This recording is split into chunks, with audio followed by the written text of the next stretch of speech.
Hello friends, कैसे हैं आप सब लोग। बहुत बहुत स्वागत है आपका गुरुजी क्लासेस पे। मैं आशा करता हूं कि आपके एग्जाम्स बढ़िया जा रहे होंगे। आपका इंग्लिश का एग्जाम बहुत बढ़िया गया होगा, सोशियोलॉजी का एग्जाम भी बढ़िया गया होगा।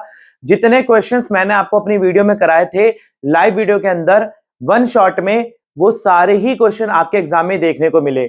जो बच्चे कह रहे हैं कि सर कौन कौन से क्वेश्चन थे आपकी वीडियो से रिलेटेड, तो मैं आपको बताना चाहूंगा कि आपके 10 मार्क्स का क्वेश्चन और जो 20 मार्क्स के क्वेश्चन थे, कम से कम 80 मार्क्स का पेपर वही था जो मैंने आपको कराया।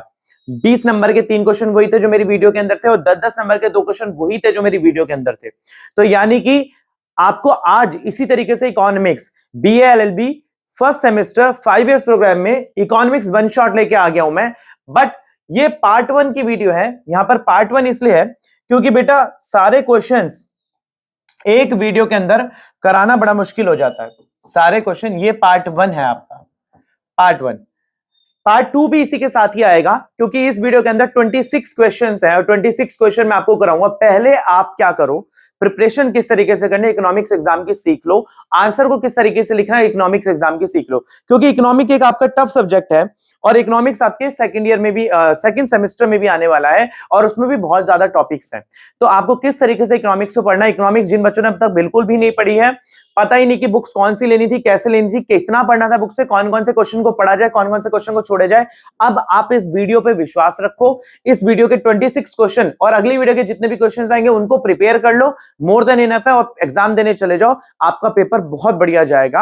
आप कमेंट बॉक्स में लिखकर बताना कि सर हमारा पेपर कैसा गया। तो इस वीडियो को स्टार्ट करते हैं। अच्छा, हिंदी मीडियम वाले स्टूडेंट्स प्लीज निराश ना हो, उनके लिए भी मैं यहाँ पर स्लाइड्स बनवा चुका हूं, उनकी भी वीडियो इसी के साथ साथ ही आएगी। सो प्लीज बेफिक्र रहे। और ये सारे नोट्स, इस वीडियो के जितने भी नोट्स होंगे, ये सारे नोट्स मेरे टेलीग्राम चैनल पर आ जाएंगे। अगर आपको मेरे टेलीग्राम चैनल का लिंक चाहिए तो वीडियो के डिस्क्रिप्शन बॉक्स में मिल जाएगा, आप सीधा वहां पे क्लिक करो और टेलीग्राम पर पहुंच जाए। पर अगर किसी बच्चे को टेलीग्राम चैनल का लिंक नहीं मिलता है तो आप मेरे नंबर 8851450051 पर, इस पर कांटेक्ट कर आप मेरे से टेलीग्राम चैनल का लिंक ले सकते हैं। और कुछ अनाउंसमेंट्स मैं आपको कर दूं। जो बच्चे सेकंड सेमेस्टर की कोचिंग लेना चाहते हैं ऑफलाइन, देखिए एक तो फ्री क्लासेस तो चलेंगी संडेज में, जो मैंने आपको बताया कि कुछ संडेज में, उस टाइम पर क्या होगा कि मैं कुछ क्लासेस दे पा सकता हूं या नहीं भी दे पा सकता, पर मेरे पास कुछ प्रीमियम कंटेंट भी रहेगा। यानी कि जो बच्चे बिल्कुल लॉ की बिल्कुल बारीकी से जानकारी लेना चाहते हैं, क्योंकि बारीकी से जानकारी अगर आप लॉ की लेंगे तो वो आपको AIBE के एग्जाम में भी बहुत काम आने वाली है। आपका एनरोलमेंट में आप अगर लेंगे तो उसमें भी बहुत काम आने वाली है। आप जुडिशरी के लिए प्रिपेयर करेंगे उसके लिए भी बहुत काम आने वाली है, और एक अच्छे वकील बनना चाहते हैं तो उसके लिए भी बहुत काम आएगी। और एक बात हो रहा है कि जो बच्चे, अभी मेरे पास कमेंट भी आ रहे हैं और मेरे को व्हाट्सएप पर भी मैसेजेस आ रहे हैं। थोड़ा सा मैं स्टार्ट करता हूं वीडियो को, थोड़ी अनाउंसमेंट कर दूं, फिर हम वीडियो स्टार्ट करते हैं। आप चाहे तो स्किप करके आगे देख सकते हैं, पर ये इंपॉर्टेंट इंफॉर्मेशन है, प्लीज स्किप ना करें। जो बच्चे एडवोकेसी में आगे करियर कैसे बनाए ये जानना चाहते हैं, उनके लिए मैं अनाउंसमेंट करना चाह रहा हूं कि यानी एडवोकेसी में सर आगे करियर कैसे बनाया जाए, जुडिशरी में कैसे जाया जाए, कौन कौन से एग्जाम देने पड़ते हैं, कहां कहां पर एग्जाम कंडक्ट होते हैं, एग्जाम पैटर्न क्या रहता है, AIB के एग्जाम का पैटर्न क्या रहता है, जुडिशरी के एग्जाम का पैटर्न क्या रहता है, गवर्नमेंट जॉब के एग्जाम का पैटर्न क्या रहता है, इन सबसे रिलेटेड अगर आपको जानकारी लेनी है तो आप प्लीज मेरे को मेरे व्हाट्सएप नंबर पर अपना नाम लिखकर बोले sir I want a consultation. आपको कंसल्टेशन है, वो फ्री ऑफ कॉस्ट कंसल्टेशन है, उसको कोई चार्ज नहीं है। मैं एक ऐसी मीटिंग रखूंगा सभी स्टूडेंट्स की जहां पर हर स्टूडेंट अपने डाउट्स रखेगा और पूछना चाहेगा कि सर क्या रहेगा। अच्छा, एक मिनिमम सा चार्ज जैसे कि 100 या 200 रुपीज इसलिए रखूंगा मैं, क्योंकि देखिए कई बार क्या होता है, कई बच्चे ऐसे जैसे चैट बॉक्स में मैंने देखे वो पढ़ने नहीं आते, सिर्फ मजे के लिए आते हैं, और मेरे यहाँ पर उन्हीं स्टूडेंट्स की जरूरत है जो लाइफ में कुछ सक्सेस हासिल करना चाहिए, लॉ को सीरियसली लेते हैं, क्योंकि ये एक ऐसा सब्जेक्ट है जो आपको बहुत कुछ दे सकता है, आप बहुत कुछ इससे ले सकते हैं, ये आपको उस मुकाम पर लेके जाके बिठा देगा जहां पर आप सोच भी नहीं सकते। तो अगर आप प्लीज, अगर आप चाहते हैं कि आपको एक मतलब कंसल्टेशन दी जाए कि आपको कैसे पढ़ना है, कितना पढ़ना है, कहां पढ़ना है, क्यों पढ़ना है, वो सारी कंसल्टेशन के आप प्लीज मेरे को अपना एनरोलमेंट बताएं कि मैं आपका किस तरीके, मैं आपको मतलब उस जगह पर, एक जगह पर मैं मीटअप करूंगा सभी बच्चों के साथ, जितने भी बच्चे उन सबकी प्रॉब्लम को किस तरीके से सॉल्व करना है ये बताऊंगा, तो वहां पर मिला जाएगा। चलिए विदाउट वेस्टिंग टाइम हम स्टार्ट करते हैं वीडियो को। इसके बाद कुछ भी इंफॉर्मेशन आप कमेंट बॉक्स में मेरे को लिख के बताना, मैं आपकी इंफॉर्मेशन को सॉल्यूशन दूंगा इसके पार्ट 2 में, ठीक है, आज ही आएगा। अब स्टार्ट करते हैं। पहला क्वेश्चन क्या है, देखो इकोनॉमिक्स को ना बहुत दिल से पढ़ो, बहुत दिल से, बहुत अच्छा सब्जेक्ट है और ये एक ऐसा सब्जेक्ट है जो आपको बहुत कुछ देता है। जो स्टूडेंट एडवोकेट बन जाते हैं और कॉमर्स फील्ड से रिलेट करते हैं, वो लॉ करके बहुत अच्छा पैसा कमा सकते हैं। जैसे कि आप मतलब बहुत सारे टैक्स डिपार्टमेंट में आप मतलब उनको सजेशन दे सकते हैं। मैं आपको बताऊंगा किस तरीके से उनके मतलब प्रोफेशन में लाइफ में आप कैसे पैसा कमा सकते हैं इसमें। चलिए शुरू करते हैं। पहला क्वेश्चन आता है, explain the law of supply. Supply के लॉ को बताइए। ये सारे जितने भी मैं क्वेश्चंस कर रहा हूं बेटा वन शॉट वीडियो के अंदर, ये सारे most most most important questions हैं आपकी बुक के। पूरी बुक में से सबसे ज्यादा मोस्ट इंपॉर्टेंट क्वेश्चन छाट के लाया है जो आपको एग्जाम में दिख सकते हैं। ठीक है, पहला क्वेश्चन आता है लॉ ऑफ सप्लाई क्या है। देखिए definition, law of supply state that the other factor remain constant. जो दूसरे फैक्टर होते हैं वो कांस्टेंट रहे, जैसे कि फैशन और वेदर। फैशन हो गया यानी कि फैशन स्टेबल रहे, वेदर स्टेबल रहे, प्राइस ऑफ द गुड रहे, price of the related goods constant रहे। सप्लाई से रिलेटेड में ऑलरेडी इको की वीडियो डाल चुका हूं, वहां पर जाके इसका पूरा देख सकते हैं, पूरा डिटेल में देख सकते हैं। यहां पर मैं आपको इंपॉर्टेंट क्वेश्चन बता रहा हूं, यानी कि अदर फैक्टर रिमेन कांस्टेंट और price of the quantity supplied of a good are directly related of each other words. देखो यहां पर क्या है कि जितनी क्वांटिटी सप्लाई हो रही है, जितनी मार्केट में डिमांड है उतनी ही मार्केट में सप्लाई हो रही है। तो यहां पर जब कब हो रही है, जब अदर फैक्टर कांस्टेंट रहे। When the price paid by the buyer, जो बायर है यानी कि जो कंज्यूमर है उस प्राइस को पे करता है for good rises, then supply increases. देखो जब हम किसी भी चीज का कोई प्राइस, देखो मार्केट में किसी भी गुड की अगर प्राइस बढ़ता है, क्यों बढ़ता है? क्योंकि उसकी डिमांड बढ़ जाती है। अगर मैं किसी भी चीज के लिए हायर प्राइस दे रहा हूं तो उसकी डिमांड बढ़ जाएगी, और डिमांड मार्केट में बढ़ती है तो सप्लाई भी मार्केट में बढ़ेगी। Then increase the supply of the that good in the market. आगे आता है law of supply depicts that the producer behavior at the time changes as the price good or service। देखो जैसे जैसे goods का price बढ़ेगा, यानी कि किसी भी गुड्स का प्राइस अगर बढ़ता है, प्राइस अगर बढ़ता है तो उसकी सप्लाई भी बढ़ेगी। ठीक है, the supply increases the supply in order to earn the profit because the higher prices. देखो अब क्या करता है प्रोड्यूसर जो होता है, हायर प्राइसेस कमाने के लिए उसकी सप्लाई भी बढ़ा देगा। ये हमारा फर्स्ट क्वेश्चन हो गया। Second question, do banker really create credit. क्या बैंक मार्केट में सही में उधार पैसा क्रिएट करते हैं? क्रिएट क्रेडिट, उधार जनरेट करते हैं। कैसे करते हैं चलिए जानते हैं। देखिए there are two ways in which bank create credit. यहां पर दो तरीके हैं जिस तरीके से बैंक मार्केट में क्रेडिट क्रिएट करता है। एक होता है by advancing loans on the cash credit basis by an overdraft arrangement, यानी कि लोन देता है। लोन कैसे देता है? Overdraft arrangement. ओवरड्राफ्ट अरेंजमेंट क्या होता है? देखो मैं आपको एक ओवरड्राफ्ट अरेंजमेंट सिखाता हूं। यहां पर देखो एक ओवरड्राफ्ट अरेंजमेंट का मतलब क्या होता है, यहां पर थोड़ा सा जान लेते हैं। ओवरड्राफ्ट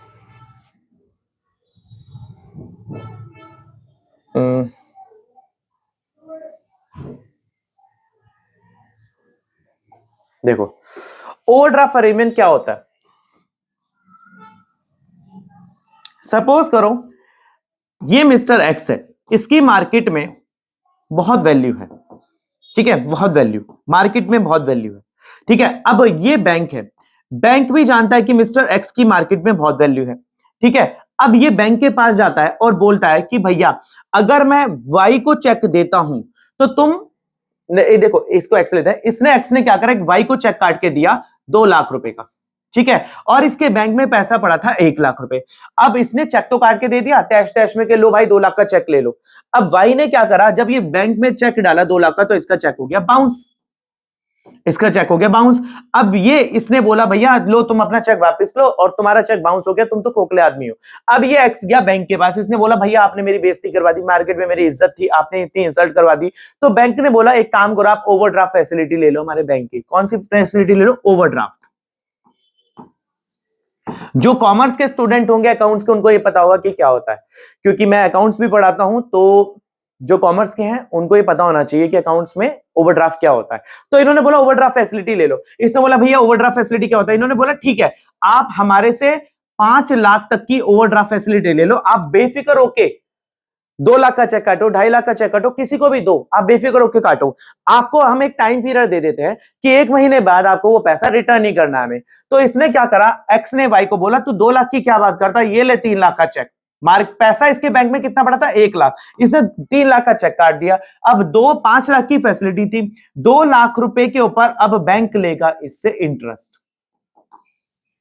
बैंक लेगा इससे इंटरेस्ट और कमाएगा बैंक पैसा, इसे बोला जाता है overdraft facility. This is called overdraft facility. वही चीज होती है कि बैंक मार्केट में पैसा कैसे जनरेट कर रहा है, ओवरड्राफ्ट। 1 लाख रुपए बैंक में पैसा पड़ा था, बैंक ने 5 लाख कर दिया, तो ओवरड्राफ्ट कितने का दिया बैंक ने, 4 लाख का। ओवरड्राफ्ट बैंक ने दिया 4 लाख का, तो इसे बोला जाता है ओवरड्राफ्ट फैसिलिटी। ठीक है, ये हमारा है ओवरड्राफ्ट फैसिलिटी जो बैंक ने दिया। इसके बाद आता है हमारे पास yes, by purchasing securities and paying for them it's on cheques. देखो बैंक क्या करता है, सिक्योरिटीज को परचेज करता है। मार्केट में पैसा कैसे जनरेट करता है, यदि लोगों के पास बहुत सारा पैसा है बेटा, तो लोग पैसा देना नहीं चाहते। बैंक कहता है कि हम ठीक है, हम आपका हम क्या करते हैं, हम आपकी सिक्योरिटी, हम आपकी चीजों को खरीद लेते हैं। बैंक कहता है कि मार्केट में आपको इतने पे कोई चीज मिल रही है, हम आपको इतना पैसा देंगे, तो बैंक क्या करता है, सिक्योरिटी परचेज कर लेता है। In both these cases deposit are created. Deposit क्या होता है, फॉर द बोरोअर। यहां पर क्या होता है, देखो अगर मैं किसी का भी सिक्योरिटी परचेज करता हूं, यानी कि अगर कहीं से हाईवे निकालना है, हाईवे निकालने के लिए बैंक क्या करता है, सरकार क्या करती है, बैंक से आरबीआई से पैसा लेती है और मार्केट में पैसा फ्लो कर देती है। हाईवे में क्या होता है, जो हाईवे के अंदर में जितने भी मकान आ रहे हैं उनको पैसा दे दिया जाता है और उनसे उनकी सिक्योरिटीज, उनकी जमीनें खरीद ली जाती है। अल्टीमेटली वो पैसा दिया, वो पैसा जमा कहां हुआ, बैंक में। तो यहां पर क्या होता है, क्रेडिट तो क्रिएट हो गया and credit bank is embedded of the definite transaction. यहां पर क्या होता है, सारी ट्रांजैक्शन बैंक के अंदर होती है। In a very small cash reserve is kept by the bank to meet the obligation arising of these। देखो कैश रिजर्व क्या होता है, कैश रिजर्व को समझ लेते हैं। चलो बेटा, कैश रिजर्व, कैश रिजर्व क्या होता है, ये थोड़ा बैंकिंग सिस्टम मैं आपको समझा देता हूं। हमारे पास थोड़ा बैंकिंग सिस्टम आप समझ लो। बैंकिंग सिस्टम क्या होता है, थोड़ा आपको बड़े आराम से समझाता हूं। देखो हर देश के अंदर एक सेंट्रल बैंक होता है, हर देश के अंदर एक सेंट्रल बैंक होता है। ठीक है, हमारे इंडिया के अंदर कौन सा है, आरबीआई, यानी कि कौन सा, reserve bank of India. Reserve bank of India कब एस्टेब्लिश हुआ था, ये 1935। हर देश के अंदर एक सेंट्रल बैंक होता है, हमारे देश के अंदर कौन सा है, रिजर्व बैंक ऑफ इंडिया। इस बैंक को बोला जाता है सेंट्रल बैंक। और हर देश के अंदर कमर्शियल बैंक होते हैं, हर देश के अंदर कमर्शियल बैंक होते हैं। इंडिया के कमर्शियल बैंक कौन कौन से हैं, जैसे कि बड़े धुरंधर बैंक, एचडीएफसी हो गया, एसबीआई हो गया, आईसीआईसीआई हो गया। ठीक है, ये सारे बैंक है हमारे कमर्शियल बैंक। अल्टीमेटली मार्केट में पैसा कमर्शियल बैंक ही जनरेट करते हैं। पर यहां पर आप एक बात को ध्यान से समझना कि सीआरआर और एसएलआर और एलआरआर क्या होता है। देखो सीआरआर होता है, सीआरआर मतलब होता है कैश रिजर्व रेशो। ठीक है, कैश रिजर्व रेशो। अच्छा बैंक क्या करता है, मैं आपको सारा कुछ डीपली नहीं समझाता, आप बहुत ज्यादा डीपली, आपको सिंपली लिख कर आना है सीआरआर। देखो अब समझना ध्यान से, कमर्शियल बैंक, अब ये एक्स गया यहां पर पैसा डिपॉजिट करने 5 लाख रुपए। ठीक है, अब इसने एक्स ने 5 लाख रुपए कमर्शियल बैंक में डिपॉजिट कर दिए। डायरेक्ट आरबीआई नहीं करता, आरबीआई डील करता है सिर्फ और सिर्फ कमर्शियल बैंक से या सरकार से। हमारे देश का जितना भी फॉरेन एक्सचेंज का पैसा होता है सब आरबीआई के पास जाता है। आरबीआई डील करता है सिर्फ कमर्शियल बैंक से या सरकार से। ठीक है, अब क्या होगा, इसने एक्स ने 5 लाख रुपए जमा कर दिया बैंक में। अब 5 लाख रुपए सेंट्रल बैंक ने बोला कि भैया आपको कुछ सीआरआर रखना है, यानी कि कैश रिजर्व रखना है। 5 लाख का एटलीस्ट आपको 10%, यानी कि 5 लाख का आपको 10% मुझे देना है। 5 लाख का 10% कितना हो गया भाई बताओ, 10%। 5 लाख का 10% जो कि आपने मुझे देना है, तो 5 लाख का 10% आ रहा है यहां पर। देखो 10% आपको कैलकुलेट करना बता दूं, 1 2 3 4 5, ओके कितना आया, 50,000 रुपए। 5 लाख का 10% 50,000 रुपए आपने मुझे मेरे पास डिपॉजिट रखना है। बचा आपके पास कितना, 4.5 लाख। ठीक है, अब ये 4.5 लाख रुपए आप अपना ब्याज पर चढ़ा सकते हो। अब 4.5 लाख में से ये बैंक भी कुछ अपने पास रखता है, यानी कि इसने भी 50,000 रुपए रख लिया। ठीक है, जिसे बोलते हैं SLR, statutory liquidity ratio, SLR. अब इसने 50,000 रुपए अपने पास रख लिया। अब ये वाई गया लोन लेने, वाई को इसने ये 4 लाख रुपए लोन पर दे दिए 10% के रेट ऑफ इंटरेस्ट पर। ठीक है। अब 4 लाख रुपए मार्केट में आ गया। अब मानते हैं कि ये सारा पैसा घूम फिर के वापस बैंक के पास आएगा और जो जितनी बार आता जाएगा उतनी बार सीआरआर आरबीआई के पास आता रहेगा। अब ये क्यों पैसा लिया? इसने बोला कि अगर आपको कल को कोई पैसा अगर लेके आप, इसने ये पैसा अपने पास क्यों रखा? कल को अगर भाई ये पैसा लेके 4 लाख रुपए भाग जाता है तो ये इस पैसे से, ये जो 50,000 रुपए रखा है ऐसी बहुतों को रखा होगा, उस पैसे से इसके पैसे की भरपाई करेगा, पहली बात। अब आरबीआई क्या कहता है कि अगर कल को आपका बैंक डूब जाता है, पहली बात इंडिया में कोई भी बैंक डूबता नहीं है क्योंकि आरबीआई उसका टेक केयर करता है। ठीक है। आरबीआई क्या करता है? आरबीआई क्या कहता है? सेंट्रल बैंक कमर्शियल बैंक को कहता है कि अगर कल को आपका पैसा डूब जाता है तो मेरे पास जो आपका सीआरआर रखा था इससे मैं आपके पैसे की भरपाई करूंगा और आपको डूबने से बचाऊंगा। ये सारा का सारा क्या है? प्रोसेस। ये हमारा बैंकिंग का सिस्टम है। कौन सा? सेंट्रल बैंक, कमर्शियल बैंक, और इसे बोला जाता है credit creation in the market. यानी कि मार्केट में पैसे को जनरेट करने का तरीका किसका? कमर्शियल बैंक का। मार्केट में हमेशा पैसा जनरेट करता है कमर्शियल बैंक। और हमेशा सरकार किससे पैसा लेती है? हमेशा आरबीआई से, यानी कि सेंट्रल बैंक से। तो ये सारा प्रोसेस था हमारा इसका, बैंक का। अब हम थोड़ा सा थ्योरी पर पढ़ लेते हैं कि थ्योरी क्या कह रही है, क्योंकि हमने बैंकिंग सिस्टम समझ लिया। देखिए यहां पर क्या कहती है theory. Suppose a customer deposit 1,000 रुपए, एक किसी कस्टमर ने 1,000 रुपए डिपॉजिट करा। The bank has to pay him interest. Bank को क्या करना है? उसको इंटरेस्ट पे करना है। Then must seek of a safe profitable. हमने ये ऑलरेडी पढ़ लिया कि जैसे हमने इसका एग्जांपल लिया 5 लाख रुपए का। ठीक है। The banker experience tell him that the purpose only to certain percent cash reserve. Cash reserve हमने पढ़ लिया, सीआरआर होता है। Total ability need to be kept in country like Great Britain, they keep even less the percentage. Great Britain के अंदर जैसे हमारे यहाँ पर मैंने आपको 10% बताया, ये हमें पता नहीं होता, ये बैंक के द्वारा ही डिसाइडेड होता है। दिस इज नॉट कंपल्सरी कि एवरी बैंक मस्ट अवेयर कि कितना है। ठीक है ना? हाँ, या एवरी पर्सन मस्ट अवेयर। ठीक है। इसके बाद suppose the bank in which deposit 1,000 रुपए keep 20% cash reserve. Cash reserve हमने पढ़ लिया, CRR. Meet the demand of the depositor. This means that as soon bank has received deposit of the 1,000, it will make the minder। देखो ये already हम पढ़ चुके हैं, थ्योरी है। मैंने आपको बता दिया समझा के कि कैश रिजर्व रेशो और एसएलआर क्या होता है, किस तरीके से मार्केट में पैसा जनरेट होता है बैंक के द्वारा। तो यस, मार्केट में क्रेडिट क्रिएशन होता है बैंक के द्वारा। ये पूरा क्वेश्चन उसी के ऊपर है। आप द बैंक हैज टू ले 5,000 रुपए, ऑल दो हैज टू, आप चाहो तो वही एग्जांपल ले सकते हो जो मैंने आपको बताया। आगे यहां पर अगला क्वेश्चन आता है हमारे पास, इज इकोनॉमिक्स अ साइंस। मेरे साथ साथ बेटा ये क्वेश्चन नोट डाउन करते रहना। अगर आपको इस स्लाइड पर क्वेश्चंस नहीं समझ आ रहे तो प्लीज इससे रिलेटेड अपनी बुक के अंदर क्वेश्चन ढूंढना और वहां से उसकी थ्योरी देखना, जहां से आपको इजी लगे वहां से नोट्स बनाना। ये भी नोट्स में भेज दूंगा और आप लिख कर आना। ठीक है। अगली बात आती है, इज इकोनॉमिक्स अ साइंस और एन आर्ट। क्या इकोनॉमिक्स साइंस है या आर्ट है? इसका क्वेश्चन भी ऑलरेडी करा चुका हूं पहले, पर पढ़ लेते हैं थोड़ा सा। Science refer to a systematic study. Economics एक साइंस है, क्यों? क्योंकि एक सिस्टमैटिक स्टडी है हमारी ये। किसकी? Analyse the behaviour scientist first collect the data. कैसे? साइंटिस्ट पहले डेटा कलेक्ट करते हैं, सिस्टमैटिकली एनालाइज करते हैं, उसको अंडरस्टैंड करते हैं, बिहेवियर समझते हैं, पैटर्न समझते हैं। Then finally scientist basis on test result formulate the principle. Finally क्या करते हैं? वो लॉज या प्रिंसिपल के आधार पे कुछ गुंजाइश या कुछ आंसर निकालते हैं। If we analyze economy as above definition, अगर अबव डेफिनेशन के हिसाब से इकोनॉमी को साइंस समझते हैं, we will find not always true economics. हम हमेशा एक सही इकोनॉमिक्स पे नहीं पहुंच पाएंगे। But the thinking of economic always work in the above scientific pattern. Thinking जो होती है इकोनॉमिक्स हमेशा इस साइंटिफिक पैटर्न पे ही काम करेगी। रिजल्ट नॉट सेम, रिजल्ट कभी सेम नहीं होता नेचुरल साइंस का। Now the scientific study has been categorized into the two branches. अब क्या है? साइंटिफिक स्टडी दो ब्रांचेस पे काम करती है। कैसे? सोशल साइंस और नेचुरल साइंस। एक साइंस सोशल साइंस और नेचुरल साइंस।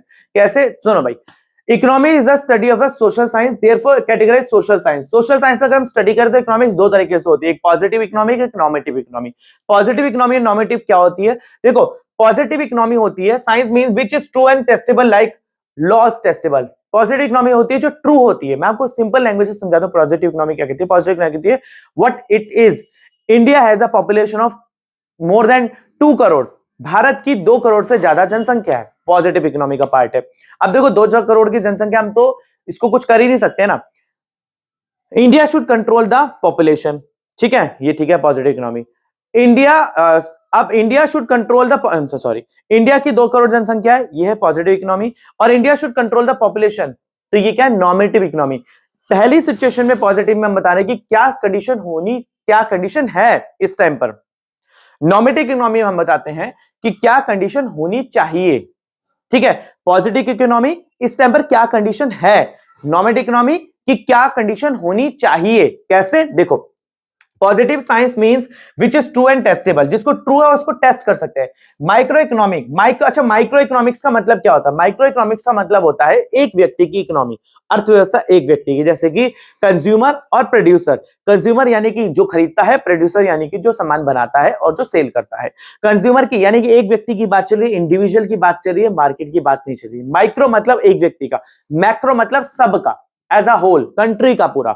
माइक्रो क्या कहता है? Consist large part of law, positive statement, मतलब पॉजिटिव स्टेटमेंट है, therefore economy is like a positive science, positive science की तरह, ठीक है, बढ़िया बात कहती है आपने। अब नॉर्मेटिव इकोनॉमी क्या कहते हैं? Opinion regarding the desirable various, यानी कि हम चाहते हैं ऐसा होना चाहिए। एक एग्जांपल और देता हूं मैं आपको, बहुत सिंपल सा एग्जांपल देता हूं। मैं एक बात कर रहा हूं कि भैया मैंने लास्ट ईयर अपना बर्थडे सेलिब्रेट करा था, लाइट चली गई थी और बहुत ज्यादा प्रॉब्लम हो गई थी, लोग आए थे और सही तरीके से मैं केक कटिंग नहीं कर पाया था, बच्चों को मतलब बच्चे सही तरीके से, मेरे फ्रेंड्स वगैरह सही तरीके से सही तरीके से खाना पीना नहीं खाया और चले गए थे। ये लास्ट ईयर का एक्सपीरियंस था, अब की बार ऐसा नहीं करूंगा, मैं पहले से अरेंजमेंट करके रखूंगा। Positive economy. नॉर्मेटिव क्या है? मैं अपना बर्थडे सेलिब्रेट इतने ऐसे करूंगा, यहां पर जाऊंगा, ऐसे ऐसे करूंगा। नॉर्मेटिव इकोनॉमी, ये मेरी डिजायर है। अब वहां पर क्या प्रॉब्लम आ सकती है, that I am not aware. ठीक है, क्या क्या प्रॉब्लम अराइज हो सकती है मुझे नहीं पता, वो नॉर्मेटिव इकोनॉमी। क्या है और क्या होना चाहिए, नॉर्मेटिव क्या है और वो है पॉजिटिव। ठीक है, इसी को बढ़ते हैं ना, इकोनॉमी एज अ आर्ट। अब आर्ट कैसा है? इन सारी चीजों को एक सही तरीके से मैनर में सजाकर, दिखाकर, प्लेट में परोसने को बोला जाता है आर्ट। ये सारी चीज इकोनॉमिक्स जो है मैं आपको बता रहा हूं, समझा रहा हूं, मैंने आपको क्रेडिट क्रिएशन बताया बैंक का, ये सारी चीजें समझाकर एक जगह पर लगाकर लिखकर मैं आपको शो कर रहा हूं, वो है हमारी इकोनॉमी एज आर्ट। पढ़ लेते हैं क्या कह रहा है। Art is a concern with application of scientific theory of example according to the Robbins definition, individual have to choose the best possible alternate. किसी व्यक्ति को एक पॉसिबल अल्टरनेट देखना है। आर्ट क्या है? चाय महंगी हो रही है तो कॉफी पी लेंगे, कॉफी महंगी हो रही है तो चाय पी लेंगे, हम स्विच कर सकते हैं। आर्ट है मेरी ये। Art of what? To save the money, money save करने की हमारे पास आर्ट है, तो ये हमारे पास इकोनॉमी एज अ आर्ट आ गई। यहां पर अगला क्वेश्चन क्या कहता है मेरे पास, what do you mean by the public enterprises? Public enterprises से आप क्या समझते हैं? देखो, public sector enterprises are essential part of the Indian economy. Public sector क्या है? जो हमारे इंडियन इकोनॉमी का एसेंशियल पार्ट है। This consist public service enterprise that benefit Indian citizen. ये पब्लिक एंटरप्राइजेस होती है जो भारत के नागरिकों को बेनिफिट देखने के लिए बनाई जाती है, जैसे कि the public sector enterprises are business on control by the government. ये वो लोग होते हैं, ऐसा बिजनेस जो कि सरकार के द्वारा कंट्रोल होता है, business on government. The government either wholly or partially on the enterprises, government क्या तो ये तो कंप्लीटली तरीके से गवर्नमेंट का उसके ऊपर कंट्रोल होता है, या पार्शियली कुछ हिस्सा होगा। These enterprises help the government participate in the economic activity country. ये गवर्नमेंट की हेल्प करते हैं और पार्टिसिपेट करते हैं इकोनॉमिक की आर्थिक एक्टिविटी के अंदर। द सेंट्रल और the state government can manage the public sector undertaking. इसे क्या बोला जाता है? पीएसयू। आपने कई बार सुना भी होगा पीएसयू, पब्लिक सेक्टर अंडरटेकिंग, इसे बोला जाता है PSU. When manage by the government it is known as the central public. जब सरकार के गवर्नमेंट के द्वारा मैनेज की जाती है तो इसे सेंट्रल गवर्नमेंट अंडरटेकिंग बोला जाता है। However when owned by the operating state it is known as the state public. जब स्टेट के द्वारा करी जाती है गवर्नमेंट तो ये स्टेट पब्लिक सेक्टर, इसलिए इसे बोला जाता है। अगला क्वेश्चन आता है, what is mean by the capital and labour intensive technique? This is the most important question आपकी बुक का। ये 4 नंबर के क्वेश्चन में बता रहा हूं आपको, सारे 4 नंबर के क्वेश्चन चल रहे हैं। 4 नंबर के क्वेश्चन आपको दिख सकते हैं, सप्लाई वाला 10 में भी दिख सकता है आपको, लेबर इंटेंसिव कैपिटल इंटेंसिव भी आपको 10 में दिख सकता है, पर फिलहाल इसकी लेंथ के हिसाब से देखते हैं, ये आपको 4 का ही दिखेगा। ठीक है, देखो labour intensive technique in simple word क्या है, सुन लो ध्यान से, सिंपल वर्ड में आपको समझा देता हूं। लेबर इंटेंसिव टेक्निक, एक मार्केट, हमारा देश है, हमारा भारत देश है, बहुत ज्यादा पॉपुलेशन है, इतनी पॉपुलेशन है, अगर हम उनको काम नहीं कराएंगे, देखो अगर हम उनको एम्प्लॉयमेंट नहीं देंगे, नौकरियां नहीं देंगे तो खाली बैठे रहेंगे। सारा काम अगर मशीनें करेंगी तो हमारे आदमी तो खाली बैठेंगे। काम को आदमियों के द्वारा, ह्यूमन बींग्स के द्वारा कराए जाने को बोला जाता है लेबर इंटेंसिव टेक्निक। और उसी काम को जब ज्यादातर हम मशीनों से करवाते हैं और ह्यूमंस को हटा देते हैं, उसे बोला जाता है कैपिटल इंटेंसिव टेक्निक। यानी कि जो काम लोगों से कराया जा रहा है वो लेबर इंटेंसिव टेक्निक, और जो काम मशीनों से कराया जा रहा है वो है कैपिटल इंटेंसिव टेक्निक। ओके, थोड़ा डेफिनेशन पढ़ लेते हैं। In simple word, labour intensive technique that is used by the comparative larger amount labour, जिसमें लार्जर अमाउंट लेबर चाहिए होती है। Doses, it is the technique by which more labour and less capital, जहां पर ज्यादा लेबर और less capital. However it can be defined as one which large amount of labour combined with small, बड़ी labour छोटे labour के साथ connect हो जाती है। देखो, according to professor Mint, labour intensive technique method production those require large quantity. जब large quantity में प्रोडक्शन चाहिए तो हम लेबर इंटेंसिव टेक्निक ला, ठीक है। Capital incentive technique, Harley Leviston. देखो ये नाम याद कर लेना बेटा, ये नाम के हिसाब से ही डेफिनेशन लिखना आप। पॉल बायरन और ये क्या कहते हैं, chief advocates of the capital intensive technique, they consider that the technique is indispensable for the accelerating the process of growth. Professor ये कहते हैं कि जैसे ग्रोथ हो रही है मार्केट के अंदर, हमें कैपिटल इंसेंटिव लगानी पड़ती है। एक एग्जांपल मैं आपको दे देता हूं, दिल्ली में मेट्रो स्टेशंस पर जब हम बहुत जगह पर पहले जाया करते थे, तो वहां पर टोकन वेंडर्स होते थे जो टोकन बांटते थे, जो टोकन विंडो पर होते थे। जब से अब देखिए उनके पास एक जॉब थी, प्रॉपर काम करते थे, लड़के लड़कियां जाते थे, नई उम्र के भी थे, पुरानी उम्र के भी थे, सारे लोगों को वर्क मिला पड़ा था। अब जब से मशीन्स आ चुकी हैं, आप पेटीएम से अपना टोकन बुक कर सकते हैं, आप वहां पर मशीन से अपना जाके बुक कर सकते हैं, इनका नाम आ जाके स्कैन करके आप बुक कर सकते हैं, पेटीएम या किसी भी यूपीआई ऐप से आप अपना कर सकते हैं टोकन बुक। अब इससे क्या हुआ, जो जितने टोकन वेंडर्स हैं उनकी जॉब्स चलेगी। अब उनकी जॉब्स चलेगी, वो काम कर रही है मशीनें। अब मशीनें काम कर रही हैं तो कैपिटल इंटेंसिव टेक्निक, वही काम जब टोकन वेंडर लोग कर रहे थे तो वो लेबर इंटेंसिव टेक्निक थी। तो यहाँ पर भारत के अंदर, भारत जैसी एक इकोनॉमी, एक लार्जेस्ट इकोनॉमी के अंदर लेबर इंटेंसिव टेक्निक ही काम कर सकती है, और इसी पर ही भारत काम करता है, इंडिया। ठीक है, चलिए अगला क्वेश्चन पढ़ते हैं। अगला क्वेश्चन है, what do you understand by the income elasticity of demand. आप इनकम इलास्टिसिटी ऑफ डिमांड से क्या समझते हैं? How can measure income elasticity of demand? देखो, इनकम इलास्टिसिटी ऑफ डिमांड जिसको बोला जाता है YED, इट मींस होता है चेंज इन इनकम। अच्छा, इनकम इलास्टिसिटी ऑफ डिमांड होता क्या है, मैं आपको बताता हूं, सुनना ध्यान से। थोड़ा सा इनकम इलास्टिसिटी का कॉन्सेप्ट मैं आपको यहाँ पर समझा देता हूं, ताकि देखो मैं आपको ना यहाँ पर इकोनॉमिक्स के कॉन्सेप्ट समझाते हुए चल रहा हूं, ताकि आपको पता लगे कि क्या है इकोनॉमिक्स। ठीक है, इनकम इलास्टिसिटी ऑफ डिमांड का मतलब क्या है, चलो ध्यान से पढ़ते हैं। देखो, YED यानी कि चेंज इन इनकम, ठीक है, चेंज इन इनकम। देखो, किसी चीज की डिमांड और प्राइस, जब किसी चीज का प्राइस बढ़ता है तो डिमांड घटती है, और जब किसी चीज का डिमांड बढ़ती है तो प्राइस भी बढ़ता है। इसमें डायरेक्ट रिलेशन है और इसमें इनवर्स रिलेशन है। इसमें इनवर्स, इनवर्स का मतलब होता है उल्टा। अब ये डिमांड, प्राइस बढ़ रहा है तो डिमांड घट रही है, डिमांड बढ़ रही है तो प्राइस, प्राइस बढ़ रहा है तो डिमांड, सॉरी, प्राइस बढ़ रहा है तो डिमांड घट रही है, डिमांड बढ़ रही है तो प्राइस बढ़ रहा है। यहां पर उल्टा रिलेशन है। देखो, प्राइस का डिमांड से उल्टा रिलेशन है, पर डिमांड का प्राइस से सीधा रिलेशन है, डायरेक्ट। क्या रिलेशन है? डायरेक्ट। ठीक है, अब देखो, जब कोई किसी चीज का प्राइस, किसी चीज का प्राइस 100 रुपए था, ठीक है, तो उसकी डिमांड थी हम मान लेते हैं कि भाई 200, ठीक है। अब अगर किसी चीज का प्राइस घट गया, 50 रुपए हो गया, तो उसकी डिमांड हो गई 250, ठीक है। अब यहां पर प्राइस घटा, 100 से 50 हो गया, कितना चेंज आया? ये ट्राइंगल का जो साइन होता है बेटा, चेंज, चेंज इन प्राइस कितना आया? 50 रुपीज। तो डिमांड में चेंज कितना आया? राइज 50 आ गया। प्राइस, प्राइस घटा तो डिमांड में चेंज आ गया यहां पर, ठीक है। अब मैंने 50 करा, आप इसको 300 कर लो, ये लो यहां पर 300 कर देते हैं, 300, यानी कि यहां पर डिमांड में चेंज आ गया, डिमांड में चेंज आ गया यहां पर 100 रुपए, ठीक है। अब ये हमें सिर्फ डिमांड वाला कॉन्सेप्ट बताता है कि डिमांड घट रही है तो प्राइस घट रहा है, मतलब डिमांड बढ़ रही है तो प्राइस बढ़ रहा है। इलास्टिसिटी ऑफ डिमांड बताती है कि कितना बढ़ रहा है, कितना कितना चेंज आ रहा है, ये हमें पता लगा। Change in price is equal to change in demand, कितना चेंज आ रहा है, तो इसे ही बोला जाता है इलास्टिसिटी ऑफ डिमांड, मतलब कितना चेंज आ रहा है वही हमें बताता है कि चेंज कितना आ रहा है। चलो इसका कॉन्सेप्ट देख लेते क्या कहता है।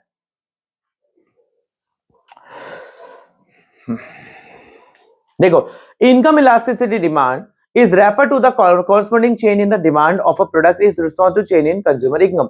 यानी कंज्यूमर की अगर इनकम बढ़ती है तो देखो डिमांड में भी बढ़ेगी। पहले अगर मेरी 100 रुपए इनकम थी तो मैं 100 रुपए जितना सामान खरीदता था, अब मेरी इनकम 200 रुपए हो गई है, तो हालांकि मैं 100 का सामान खरीदता था, मैं 50 का और खरीद लूंगा, 150 का सामान कर दूंगा। तो जितना चेंज आता जाएगा मेरी डिमांड के अंदर उसे बोला जाएगा elasticity. It can also be defined as the ratio of change, यानी कि कितना, यानी कि देखो 50 और 100 का रेशियो, अगर मैं 50 और 100 का रेशियो निकालू तो ये आपका हो गया 2:1, 2:1 का चेंज हो गया। 2:1 कैसे हो गया? अब बहुत सारे बच्चे बोलेंगे कि सर 2:1 का कैसे चेंज हो गया? बेटे देखो 50 का चेंज यहाँ था, 100 का चेंज यहाँ था, 100 अपॉन में 50 ये हो गया और ये 1, तो यानी कि 2:1 का यहां पर चेंज आ गया।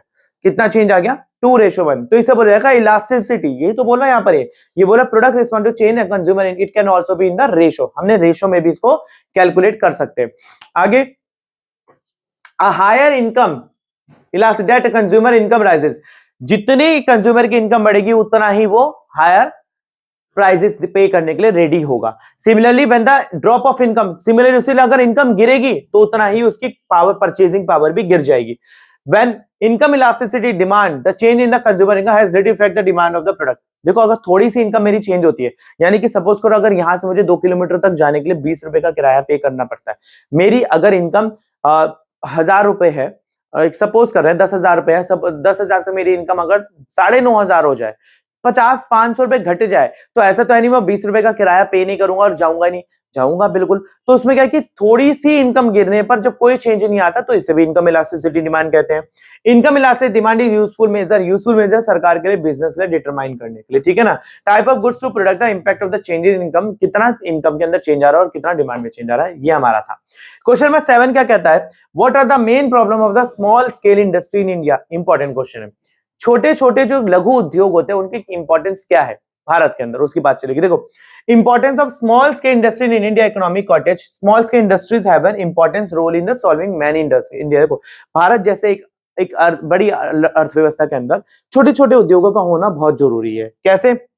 They hold out the promise improving farmers by providing them the supplementary source. यहां पर क्या छोटे छोटे जो किसान है उनको ये सप्लीमेंट्री सोर्स प्रदान करते हैं। किस तरीके से? They assure increasingly large avenues employment to unemployed person.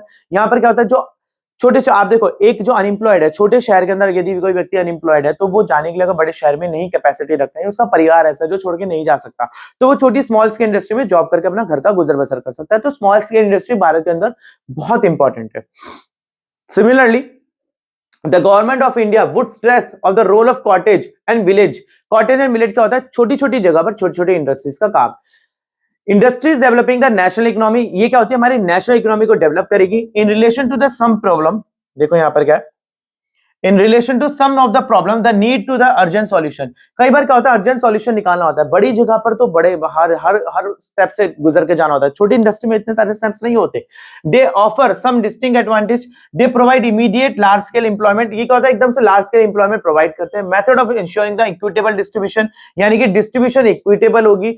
National income, राष्ट्रीय, and they facilitate effective mobilisation of resources and capital skill. Mobilisation का मतलब होता है जितने भी एक जगह से जो रिसोर्सेज और स्किल्स हैं उनको लेके जा सकते हैं हम। अगर कोई व्यक्ति, अगर मेरी स्मॉल स्केल इंडस्ट्री जो है एक जगह पर काम नहीं कर रही, तो मैं सारे रिसोर्सेज को एक साथ लेके जा सकता हूं दूसरी जगह पर, वो से बोला जाएगा मोबिलाइजेशन, एक जगह से दूसरी जगह पर लेके जाने को, ठीक है ना।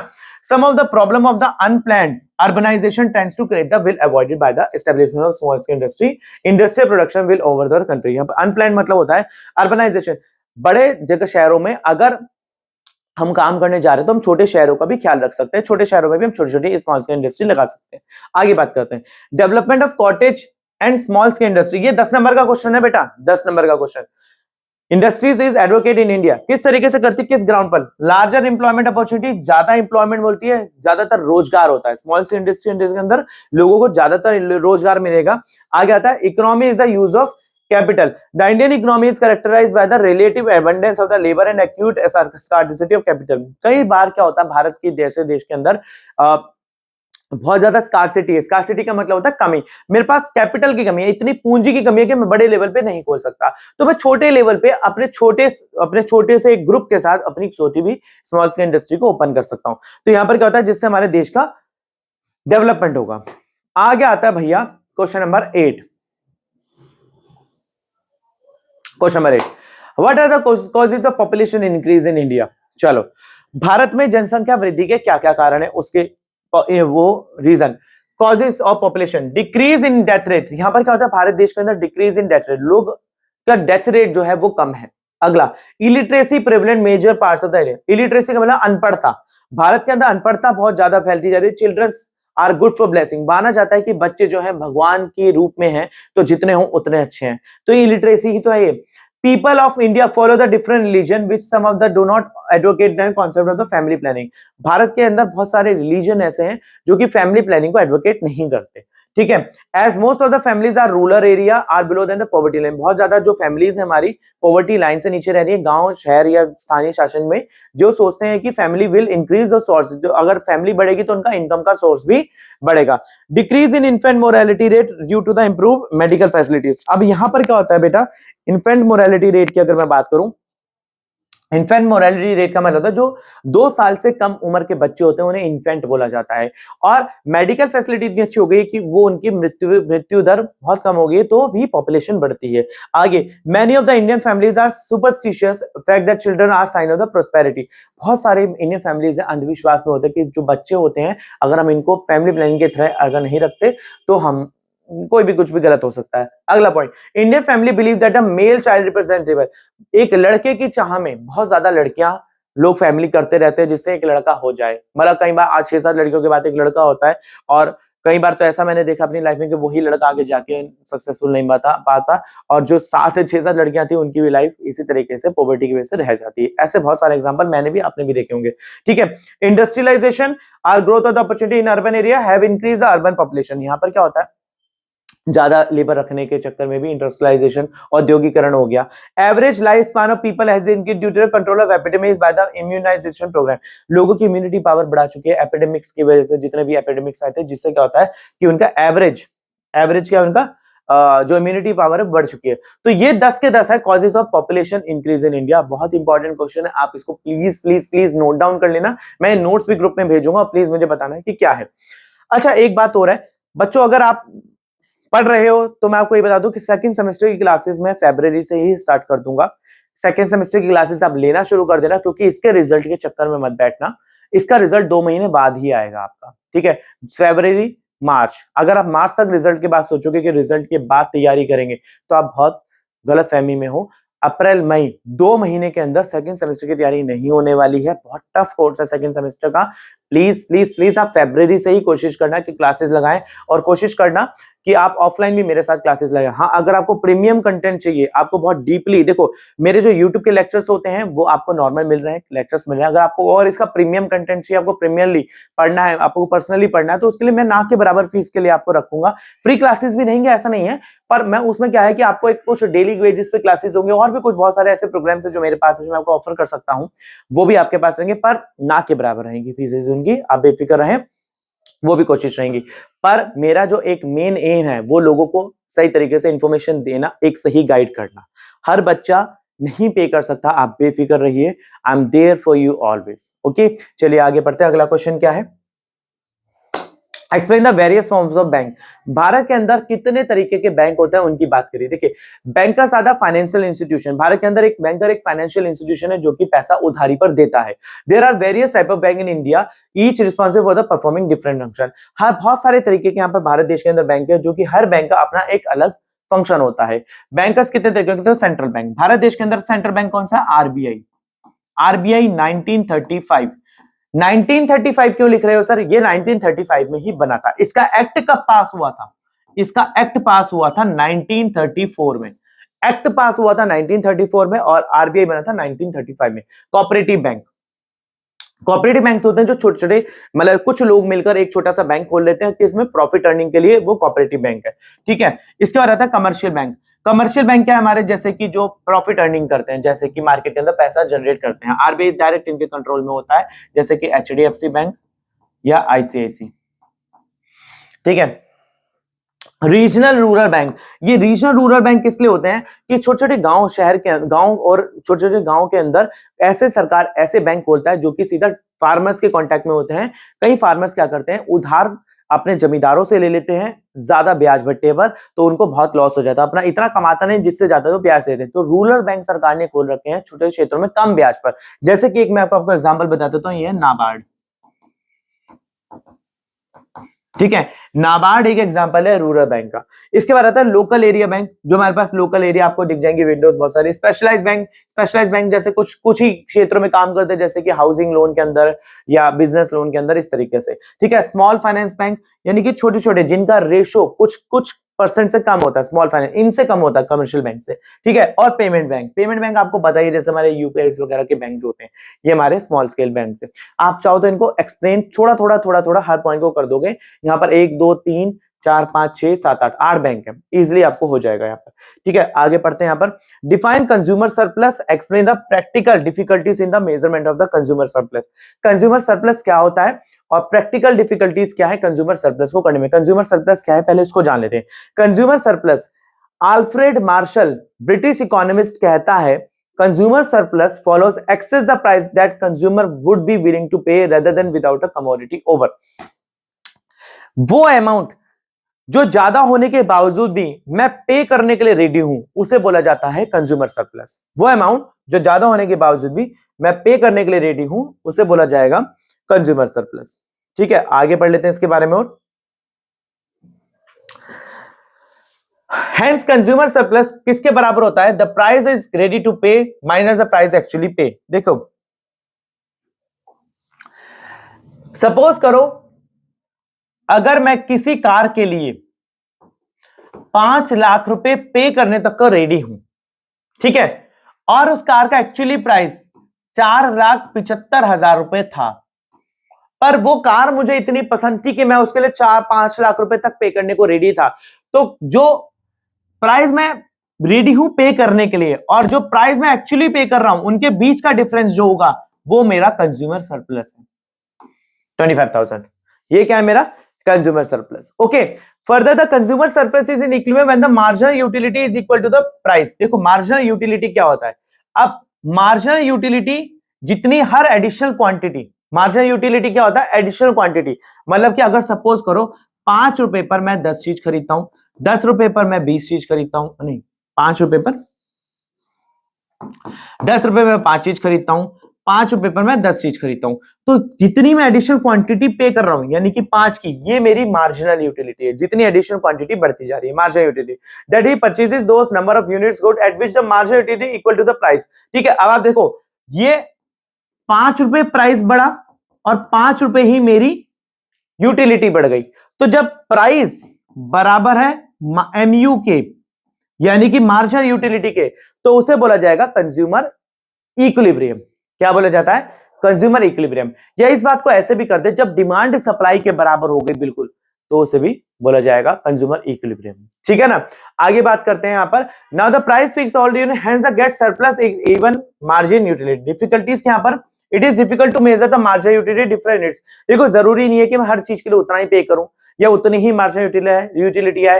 देखो ये तो खाने के लिए था, अगर मैं किसी पहनने के ओढ़ने के लिए जाने के लिए उसके लिए बात करूं तो वो तो अलग अलग होता है ना। इसके बाद फॉर नेसेसरी गुड्स यानी कि जो जरूरी चीजें हैं उनके लिए हम कुछ क्वांटिटी फ्यूज होती है, आटा का रेट बढ़ जाए तो हम थोड़ा सा देखेंगे यार नहीं थोड़ा सा इसी तरीके से काम करना पड़ेगा, आगे देखो, पर यूज तो करेंगे ही करेंगे कितना भी बढ़ जाए, ठीक है। Large hence the consumer surplus infinite, consumer surplus infinite है भाई, किसी भी चीज में हम डिटरमाइन नहीं कर सकते किसके लिए कितना पे कर रहे हैं। आगे we can not measure the consumer supply in the terms of money, हम कंज्यूमर सरप्लस को मनी के टर्म में नहीं कर सकते कभी भी कन्वर्ट, ठीक है। Money changes as a consumer makes purchase stock of the money diminishes. देखो यहां पर क्या होता है, जैसे जैसे कंज्यूमर स्टॉक परचेज कर लेता है मनी डिमिनिश हो जाती है, कम हो जाती है। The concept is acceptable only the assumption that we can measure utility। ये सिर्फ एक्सेप्टेबल है। यूटिलिटी क्या है, देखो हम जो होता है ना किसी भी चीज को जैसे देखो एक आदमी आपको मैं यूटिलिटी से बता देता हूँ, यूटिलिटी को मापने की जो हमारी यूनिट होती है वो यूटिल्स होती है, यूटिल्स इकोनॉमी के अंदर, ठीक है। अब कैसे मैं आपको बताता हूँ एग्जांपल सुनो, मैं 1 रोटी खा रहा हूं, मेरे को 10 की सेटिस्फेक्शन आ रही है, मैं 2 रोटी खा रहा हूं मेरे को 8 की सेटिस्फेक्शन आ रही है, मैं 3 रोटी खा रहा हूं मेरे को 6 की सेटिस्फेक्शन आ रही है। थोड़ा सा एग्जांपल समझ लेते हैं इसका कैसे समझे, देखो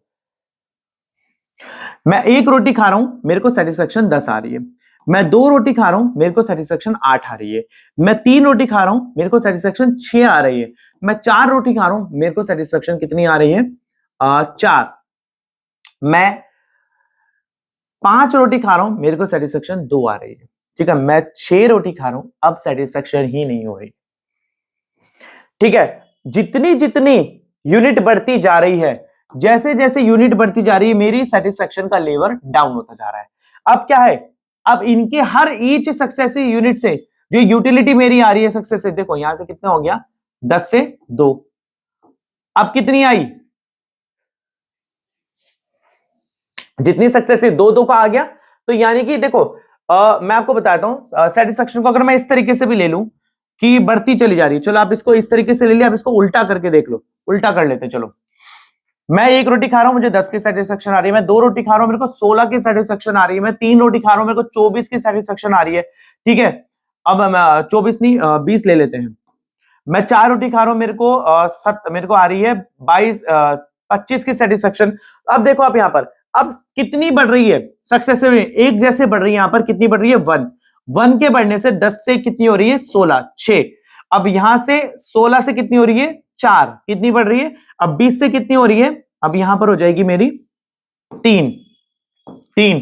तो कितनी सक्सेसिव यूनिट मेरी बढ़ती जा रही है, जैसे कि 6 आ गया, 4 आ गया, 3 आ गया, ये मेरी marginal utility, this is my marginal utility. तो यहां पर इसी चीज को ये बता रहा है कि जैसे जैसे हमारी सेटिस्फेक्शन यूनिट बढ़ती चली जा रही है, उस तरीके से हमारा money otherwise money modern economics against the concept, money modern economy जो है इस कॉन्सेप्ट के अगेंस्ट है। ठीक है, 10 क्वेश्चंस मैंने करा दिए हैं, अभी स्टिल रहते हैं हमारे 16 क्वेश्चंस। ठीक है, 2 मिनट में पानी पी लेता हूं, फिर हम क्वेश्चंस को कंटिन्यू करते हैं।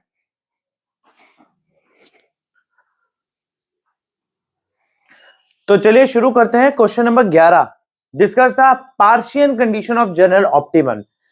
पार्शियल कंडीशन जनरल ऑप्टिमम की क्या है उसको शुरू करते हैं। कैसे, देखो conditions of partial general social optimum, parrots किसकी कंडीशन है, ये पैरेट्स की। मैं आपको बताता हूं पैरेट्स क्या कहता है।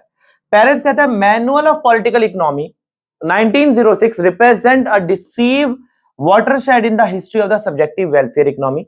देखो एक तरीके से हमारी जो वेलफेयर इकोनॉमी के बारे में बात कर रहा है यहाँ पे parrots. Parrots broke away from the traditional utilitarian economics, ये ट्रेडिशनल यूटिलिटी जो भारत बहुत पहले से यूटिलिटेरियन यानी कि एक ही तरीके से जो इकोनॉमी चलती आ रही है उसके बारे में बात चल रही है यहाँ पर।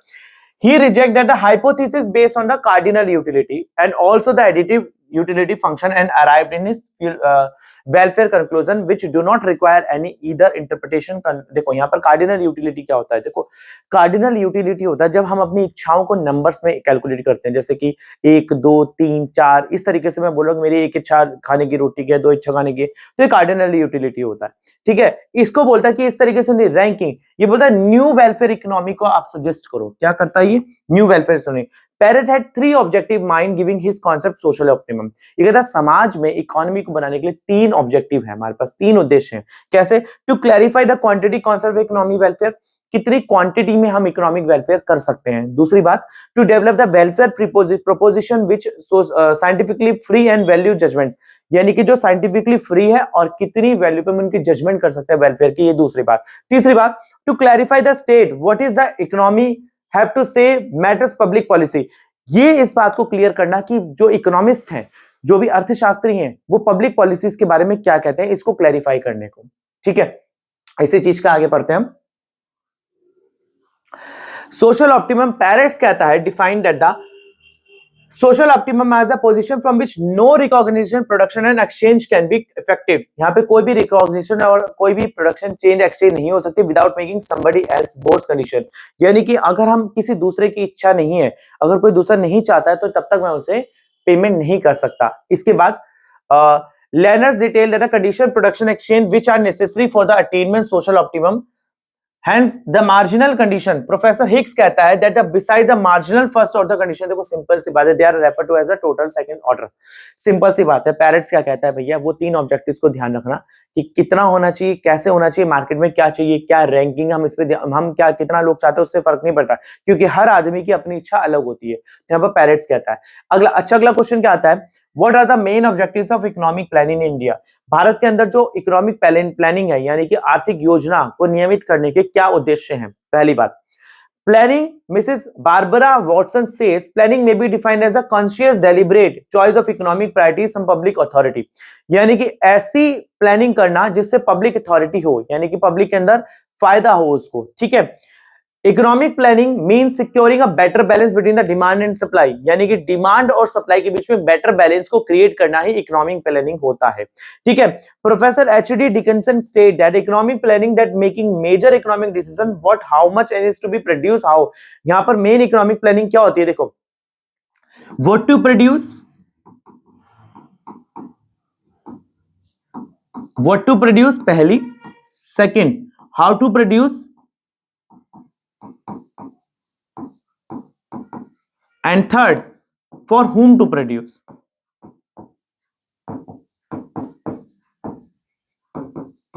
ये इकोनॉमिक प्लानिंग है। क्या बनाए, कैसे बनाए, किसके लिए बनाए, क्या बनाए मतलब कौन से ऐसे प्रोडक्ट बनाए।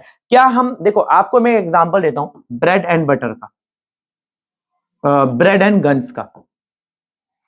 ये हमारे सिविल गुड्स हैं, ये हमारे वॉर गुड्स हैं। क्या हमारे देश के अंदर ब्रेड की ज्यादा जरूरत है या हमारे देश के अंदर गन्स की ज्यादा जरूरत है, क्या बनाए, कौन सी चीज को चुना जाए। दूसरी बात, इनको बनाने के लिए कौन सी टेक्निक का यूज करा जाए, क्या लेबर इंटेंसिव टेक्निक का यूज करा जाए या कैपिटल इंटेंसिव टेक्निक का यूज करा जाए। तीसरी बात, किसके लिए बनाए, कौन से ऐसे प्रोडक्ट बनाए, क्या अमीरों के लिए बनाया जाता है चीजें या गरीबों के लिए बनाए चीजें।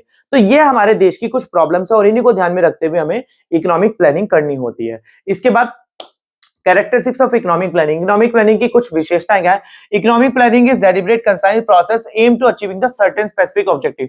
यानी कि कुछ ऐसे उद्देश्य बनाए जाते हैं जिनको अचीव करने के लिए हम इकोनॉमिक प्लानिंग बनाते हैं। There has to be single undivided authority of taking all important economic decision. एक ही अथॉरिटी होनी चाहिए जो सारे इंपॉर्टेंट डिसीजंस को ले। जैसे भारत देश के अंदर इकोनॉमिक प्लानिंग ऑफ इंडिया हमारे पास ले रखा है यहाँ पर, ठीक है। Economic planning is not parenting just a particular sector but covers all the sector.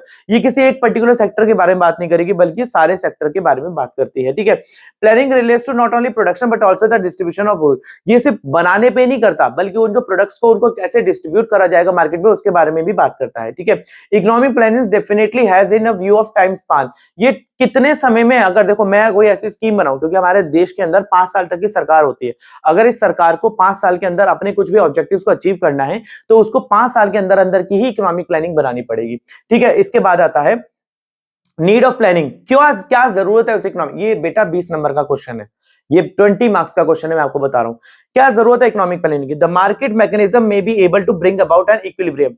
जो मार्केट है, मार्केट के अंदर डिमांड और सप्लाई का इक्विलिब्रियम करने के लिए हमें करना पड़ता है, ठीक है। Who are the most outside market. यहां पर क्या है कि हमारे पास मार्केट के आउटसाइड मतलब ज्यादातर किसके लिए बना रहे हैं हम। Market can not play the required in the areas like protection, environment, forest. Market के अंदर क्या है कि अब देखो फॉरेस्ट, इन्वायरमेंट, इकोलॉजी, ये कुछ एरिया ऐसे हैं जैसे लैंड वाटर, यहां पर हम सारे लोग क्या करते हैं अपने फायदे के लिए इनको नुकसान पहुंचा देते हैं। पर इकोनॉमिक प्लानिंग कहता है कि नहीं, इसको नुकसान नहीं पहुंचाया जाएगा। हम ऐसी इकोनॉमिक प्लानिंग करेंगे जिससे लोगों को फायदा होगा, ठीक है। आगे आता है अगला क्वेश्चन है हमारे पास, discuss the genesis of the crisis of public sector in India, disinvestment and पेंशी ऑफ द रिजॉल्विंग क्राइसिस। देखो पब्लिक सेक्टर में क्या हो रहा है, discuss the genesis of the crisis of public sector in India. यानी कि जो हमारे पब्लिक सेक्टर का जो जेनेसिस का क्राइसिस आ रहा है क्या है। इस डिसइन्वेस्टमेंट, क्या डिसइन्वेस्टमेंट इसका है कारण है क्राइसिस का। देखो endowment or constraint, some of the people's public sector enterprises particularly some of the loss incurring enterprise surface। देखो यहाँ पर पब्लिक सेक्टर जैसे कि सिलेक्शन साइट्स, कौन कौन सी जगह पर हम अपने साइट्स को ओपन करें, पब्लिक सेक्टर्स का आ रहा है यहाँ पर। Politically consideration rather than the rational consideration. ज्यादातर क्या होता है हम कई जगह पर पब्लिक सेक्टर में क्या होता है कि हम पॉलिटिकली कंसिडर करते हैं उनको, रैशनल कंसिडरेशन नहीं करते।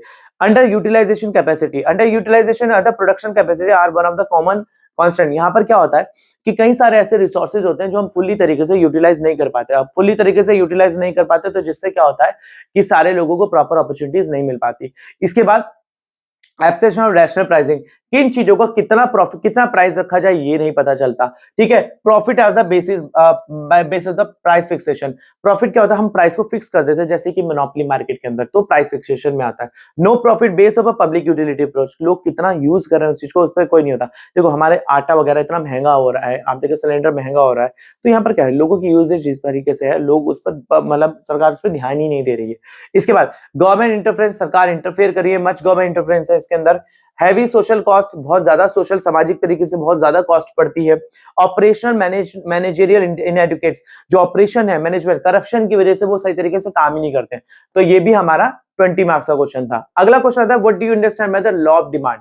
डिमांड, लॉ ऑफ डिमांड क्या है भैया, ये तो मैं बताया, price of commodity and it's quantity demanded. ये ऑलरेडी हम पढ़ चुके हैं। डिमांड क्या है कि जितना प्राइस कमोडिटी का और जितनी इस कमोडिटी की डिमांड करी जाती है वो लॉ ऑफ डिमांड होता है, ठीक है। Give the definition of national income, most most most important question, और ये आपको 10 और 20 मार्क्स में ये वाला क्वेश्चन देखने को मिल सकता है। चलिए शुरू करते हैं। नेशनल इनकम क्या होती है, ध्यान से समझना नेशनल इनकम क्या है। देखो एक पूरे देश के अंदर सारे लोग मिलकर जो पैसा कमा रहे हैं उसका एक एवरेज वैल्यू निकाल लिया जाता है और उसे नेशनल इनकम बोलते हैं। सिंपल भाषा में मैंने आपको 2 शब्दों में बता दिया। पूरे देश के अंदर सारे लोग मिलकर जो पैसा कमा रहे हैं और उस पूरे पैसे को एक जगह पर इकट्ठा करके जब जोड़कर एक एवरेज निकाल लिया जाता है, मीन निकाल लिया जाता है, तो उसे बोला जाता है नेशनल इनकम।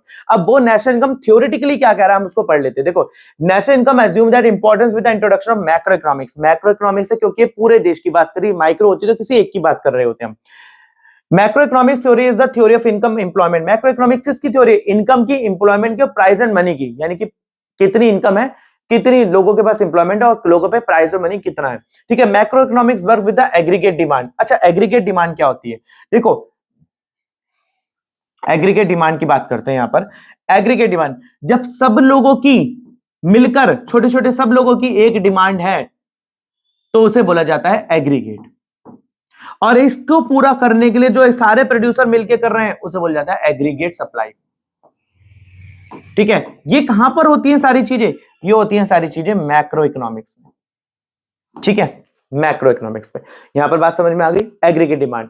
यहां पर क्या आता है? National income is the flow of goods of services which becomes available to the nation. एक साल में, एक ईयर के अंदर जितनी गुड्स एंड सर्विसेज दी जा रही हैं उसे नेशनल इनकम बोला जाता है। It is money major and final goods and service produce in a country like particular period. अच्छा, मनी मेजर क्या है? इसमें मनी मेजर यानी कि मनी को मेजर करा जाता है। पहली बार फाइनल गुड्स कौन से होते हैं मैं आपको बता दूं।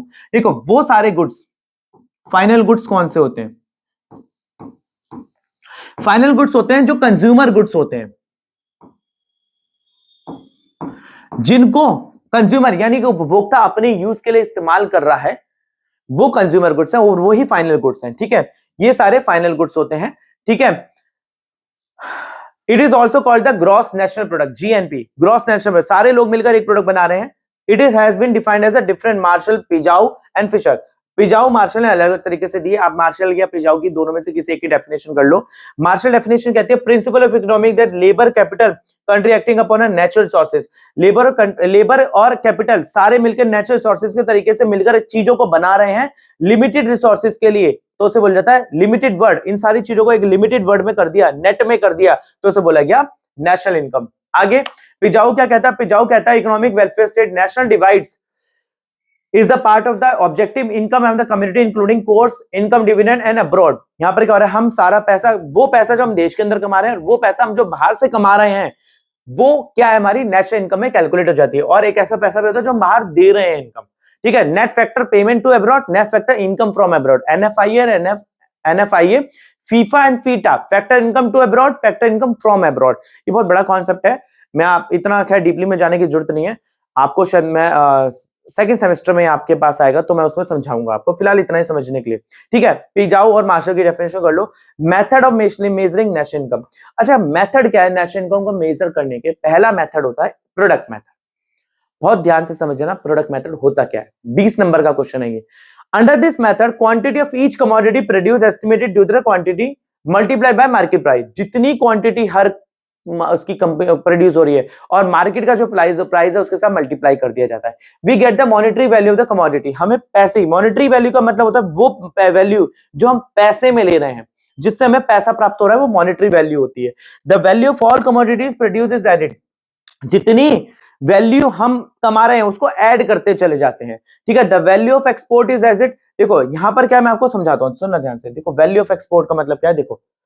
देखो द वैल्यू ऑफ एक्सपोर्ट, हमारे पास एक्स से हम एक्सपोर्ट को डिनोट करते हैं और एम से हम इंपोर्ट को डिनोट करते हैं। ठीक है, एक्स से हम एक्सपोर्ट को डिनोट करते हैं और एम से हम इंपोर्ट को डिनोट करते हैं। देखो, value of export is as it. Export की वैल्यू को हम इसमें ऐड कर लेते हैं, किसमें? प्रोडक्ट मेथड में इसमें ऐड कर लेंगे, क्योंकि जब हम जो माल बाहर भेज रहे हैं उससे हमें पैसा प्राप्त हो रहा है तो हम उसको ऐड कर लेंगे। Value of import is deducted, यानी कि हम जो पैसा हम बाहर दे रहे हैं, यानी कि हमने कुछ बाहर से माल मंगाया और इसकी वैल्यू ऑफ इंपोर्ट, कुछ सामान बाहर से मंगाया तो उसका हम इसको माइनस कर देंगे इसमें से। ठीक है, when the get gross national product, और इससे हम देखो प्रोडक्ट मेथड से हम किस पर पहुंचते हैं? जीएनपी पर। और जीएनपी का मतलब क्या होता है? we deduct the value of depreciation replacement from the GNP, then we get the national product। देखो अब सुनना ध्यान से, क्या होता है डेप्रिसिएशन? क्या होती है? देखो, हम इससे पहुंचते हैं, इन सारी चीजों से कहां पहुंचते हैं हम? जीएनपी के ऊपर, ग्रॉस नेशनल प्रोडक्ट। अब क्या होता है ग्रॉस और क्या होता है नेट। देखो ग्रॉस क्या होता है, अगर मुझे ग्रॉस से नेट पर जाना है तो माइनस डेप्रिसिएशन, अगर नेट से मुझे ग्रॉस पर जाना है तो प्लस डेप्रिसिएशन। सर डेप्रिसिएशन क्या होती है, डेप्रिसिएशन समझना ध्यान से। अगर कोई आपने एक मोबाइल आज खरीद लिया 10,000 रुपए का, आज आपने खरीद लिया 10,000 रुपए का, अब ये क्या आफ्टर 2 मंथ, आफ्टर 2 मंथ क्या ये 10,000 का रहेगा, नहीं, ये मोबाइल हो जाएगा 8,500 का। भाई डेप्रिसिएशन, अब इसमें वैल्यू कितनी घटी, 1,500 रुपए।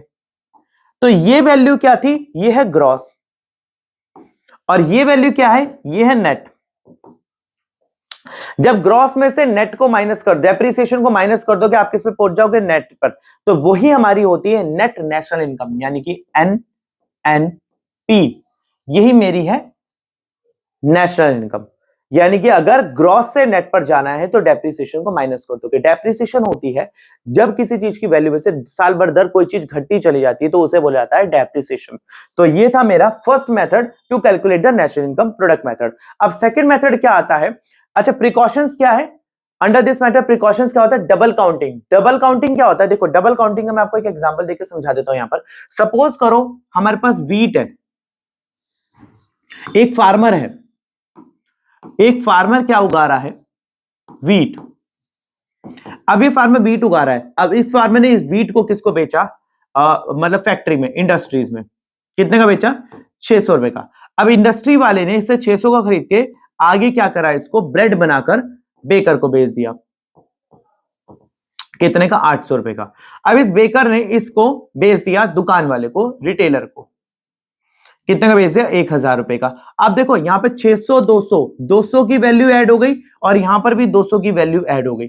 अब ये 200 की वैल्यू ऑलरेडी थी कितने की चीज, 600 की, 200 रुपए वैल्यू ऑलरेडी ऐड होती जा रही है। तो यानी कि यहां पर एक बार तो यहां काउंट हो गया, एक बार यहां काउंट हो गया, तो ये प्रॉब्लम होगी डबल काउंटिंग की।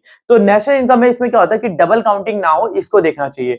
About double counting are the methods, adding value finish goods, we take the finish goods. Finish goods कौन से होते हैं, डायरेक्ट कंज्यूमर के लिए होता है, हमें सीधा फिनिश गुड्स को लेते हैं, जबकि उसमें बीच में रॉ मटेरियल, कच्चा माल जो बहुत ज्यादा लगता आ रहा है, वो वैल्यू होती है प्रॉब्लम। वैल्यू एडेड मेथड क्या होता है, अच्छा वैल्यू एडेड हमने कर लिया प्रोडक्ट मेथड, अब हम करेंगे second method value added method, ठीक है। From the value added method product producer form we deduct the value of inputs use. देखो यहां पर क्या होता है, वैल्यू एडेड मेथड क्या कहता है, जितनी भी हमने इनपुट्स है, देखो इनपुट गुड्स कौन से होते हैं, इनको ध्यान से समझेंगे हम। इनपुट गुड्स जिन्हें हम इंटरमीडिएट गुड्स भी कहते हैं, इंटरमीडिएट गुड्स। अच्छा अब एक बात समझो, अगर एक शर्ट बन रही है और उस शर्ट का प्राइस है 500 रुपए, तो इसके अंदर रॉ मटेरियल जो है वो बटन्स भी तो लगा होगा, बटन्स। अब एक बात बताओ, ये बटन का प्राइस ऑलरेडी इस 500 में इंक्लूड है ना, मैं इसमें बटन का प्राइस अलग से इंक्लूड नहीं कर सकता कि भैया इसमें 20 रुपए के बटन लगे हुए हैं या 10 रुपए का धागा लगा हुआ है, ये इंक्लूड नहीं कर सकता, ऑलरेडी इसके अंदर ये सारी चीजों की वैल्यू इंक्लूड है। तो इसे बोला जाएगा इंटरमीडिएट गुड्स, रॉ मटेरियल, ठीक है। इसमें क्या बोला जाएगा, हम यहां पर क्या करते हैं, producer we deduct the intermediate, जो इंटरमीडिएट गुड्स है उनको माइनस कर देंगे, the value of taken is national income. अच्छा जो फाइनल होगा हम उसको नेशनल इनकम में करें। By this method we will be eliminating the value of all goods again use of production. हम इससे क्या होगा, जो इंटरमीडिएट गुड्स है उनकी वैल्यूज को हम फिर कैलकुलेट कर सकते, हटा देंगे। Adjustment price changes, generally national income is calculated to market prices.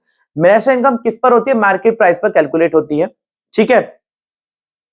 The real growth in the national income effect of the price change, जैसे जैसे ग्रोथ होता है, जैसे जैसे प्राइस बढ़ेगा वैसे वैसे चेंज होगा मार्केट प्राइस, ठीक है ना। For the purpose national income constant prices. अच्छा मार्केट प्राइस क्या होता है, देखो मार्केट प्राइस को ध्यान से समझेंगे। मार्केट प्राइस क्या होता है, देखो मार्केट प्राइस क्या होता है, एक होता है मार्केट प्राइस, एक होता है प्राइस यानी कि कॉस्टिंग। अगर कोई चीज 8,000 रुपए की बनकर तैयार हो रही है, इस पर दुकानदार अपना प्रॉफिट लगा रहा है 2,000 रुपए, और 2,000 रुपए के बाद वो चीज मार्केट में 10,000 रुपए की बिक रही है, तो ये क्या है मेरा मार्केट प्राइस।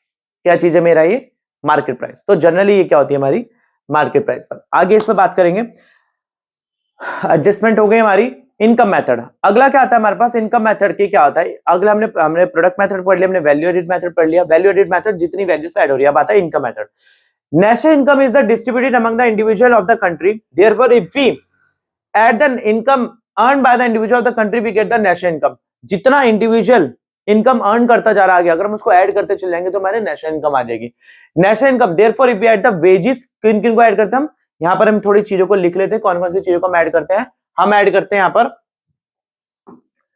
वेजेस को, हम ऐड करेंगे यहां पर सैलरीज को, हम ऐड करेंगे यहां पर इंटरेस्ट को, हम ऐड करेंगे रेंट को, और इससे निकल जाएगा हमारा एनएनपी यानी कि नेशनल इनकम। देखो कोई भी सैलरी अगर आपको मिल रही है, वेजेस इन काइंड मिलेगा, या जैसे कि मुझे गाड़ी मिल गई, घर मिल गया, या तो वो ऐसे मिलेगी, है ना। इसके बाद मेरे को कोई भी सैलरी मिल रही है उसको ऐड करूंगा, इसके बाद मेरे को कोई इंटरेस्ट आ रहा है बैंक से उसको ऐड करूंगा, इसका मुझे कोई रेंट आ रहा है तो उसको ऐड करूंगा, उससे हम कहां पे पहुंच जाएंगे, नेशनल इनकम पे। फॉलोइंग प्रिकॉशंस, क्या क्या सावधानियां बरतनी पड़ती हैं हमें इस मेथड को करते हुए।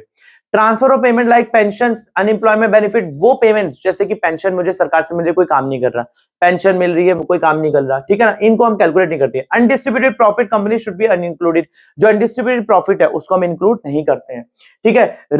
Reward to be paid entrepreneurs, जो मुझे कुछ रिवॉर्ड मिल गया उसको हम इसके अंदर इंक्लूड नहीं करते हैं।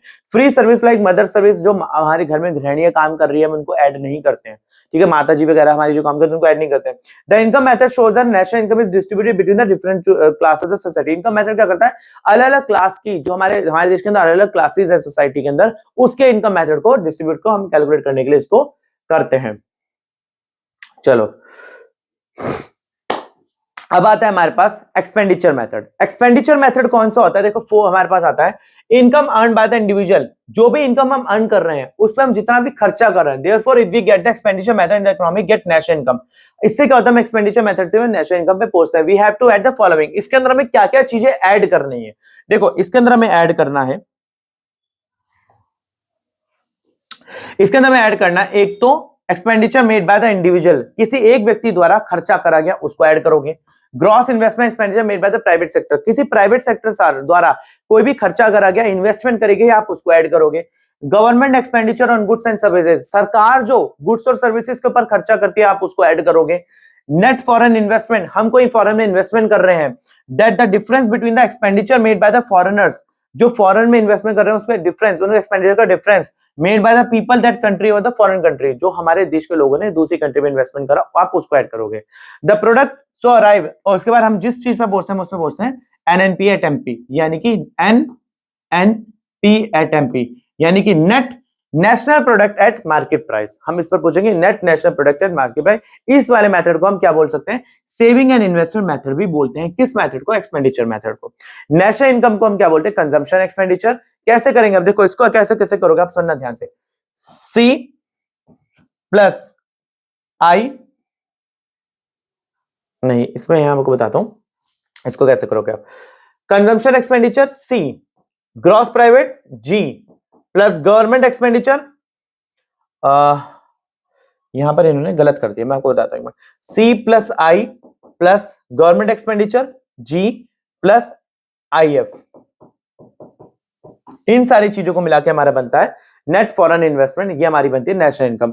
The three method different ways calculating the national, ये three method, no method among them is found the useful to calculate the national income and all sector. देखो हम इनमें से ऐसा कोई भी मेथड नहीं है जो हम हर सेक्टर के लिए यूज कर सकें, सब सेक्टर के लिए अलग अलग है। तो ये हमारे नेशनल इनकम का क्वेश्चन था जो कि 20 मार्क्स में आता है, आपका कंप्लीट हो गया। क्वेश्चन नंबर 16 आता है, what do you understand by the fiscal policy. Fiscal policy सब क्या समझते हैं, देखो the term fiscal policy embraces the tax and expenditure policy of the government. सरकार की जो टैक्स की पॉलिसीज होती हैं उसे फिस्कल पॉलिसी बोला जाता है। दस the fiscal policy operates through the control the government expenditure and tax receipt. देखो सरकार की गवर्नमेंट एक्सपेंडिचर, अब दो रिसिप्ट, टैक्स रिसिप्ट और गवर्नमेंट एक्सपेंडिचर से समझना, जो भी सरकार खर्चा करती है वो एक्सपेंडिचर होता है, और जो भी सरकार की इनकम होती है उसे हम रिसिप्ट कहते हैं। क्या बोलते हैं उसे, रिसिप्ट। सरकार की जो खर्चा होता है वो एक्सपेंडिचर, और सरकार की जो इनकम है उसे रिसिप्ट कहते हैं। अब देखो सरकार को जीएसटी से इनकम हो रही है जो कि एक हमारा डायरेक्ट टैक्स है, सरकार को इनकम टैक्स से इनकम हो रही है जो कि एक आई एम सो सॉरी, ये हमारा इनडायरेक्ट टैक्स है, जीएसटी हमारा इनडायरेक्ट टैक्स है, और इनकम टैक्स हमारा एक डायरेक्ट टैक्स है, ठीक है, इनकम टैक्स हमारा एक डायरेक्ट टैक्स है। अब सरकार की इनकम यहां से हो रही है, चलो जी ठीक है, सही बात है। 10 कहां गया, द अमाउंट ऑफ पब्लिक, देखो यहां पर क्या public expense, the level of the structure of taxes, the amount of public outlay, the incidence and effect of the taxation and the relation between the expenditure and the revenue expert the significant. यहां पर क्या होता है, सरकार को सारी चीजों से जो इनकम वगैरह हो रही है प्राप्त, वो हमारा एक्सपेंडिचर है। यहां पर इंपॉर्टेंस ऑफ फिस्कल पॉलिसी क्या है, the economy does not always work smoothly, हमेशा हमारी इकोनॉमी स्मूथली काम नहीं करती है, there often occurs the fluctuation, ऊपर नीचे होता रहता है। At times the economy finds itself the grip of the recession, कई बार क्या होता है हमारी इकोनॉमी में मंदी पड़ जाती है। व्हेन लेवल नेशनल इनकम पर output of the employment are far below than the potential level, जो एम्प्लॉयमेंट थी वो बहुत नीचे हो चुकी है जो हमारे पोटेंशियल लेवल था जितना हम कर सकते थे। During recession there is a lot of ideal unutilised product, अब यहां पर रिसेशन के अंदर होता है बहुत अनयूटिलाइज्ड प्रोडक्ट रह जाते हैं क्योंकि मार्केट में डिमांड ही नहीं है। That is available matches and the factories are not working their full capacity, जो फैक्ट्रीज है उनकी फुल कैपेसिटी पर काम नहीं कर रही हैं। As a result, unemployment of labor increases along with the existence of the excess। अब क्या है, अनएम्प्लॉयमेंट लेबर बढ़ रही है, एक्सेस ऑफ कैपिटल स्टॉक, बहुत ज्यादा उनके पास कैपिटल स्टॉक की वजह से। अच्छा ये 10 नंबर का क्वेश्चन है, ध्यान रखना। ये 10 का है कि एक मिनट में आपको बता देता हूं। हाँ ये क्वेश्चन आपका 10 नंबर का। On the other hand, at the time of economy is overheated, which means the inflation। अच्छा इन्फ्लेशन का मतलब क्या होता है, जब इकोनॉमी, कई बार दूसरी जगह बात करें, जब इकोनॉमी बहुत ज्यादा ओवरहीटेड हो जाती है, मार्केट में डिमांड बढ़ जाती है तो इन्फ्लेशन बढ़ जाता है। इन्फ्लेशन का मतलब होता है जब प्राइस बहुत हाई हो जाते हैं, प्राइस हाई क्यों होता है, जब मार्केट में डिमांड बढ़ जाती है, और जब प्राइस हाई होते हैं तो महंगाई बढ़ जाती है, और उस महंगाई को ही इन्फ्लेशन बोला जाता है।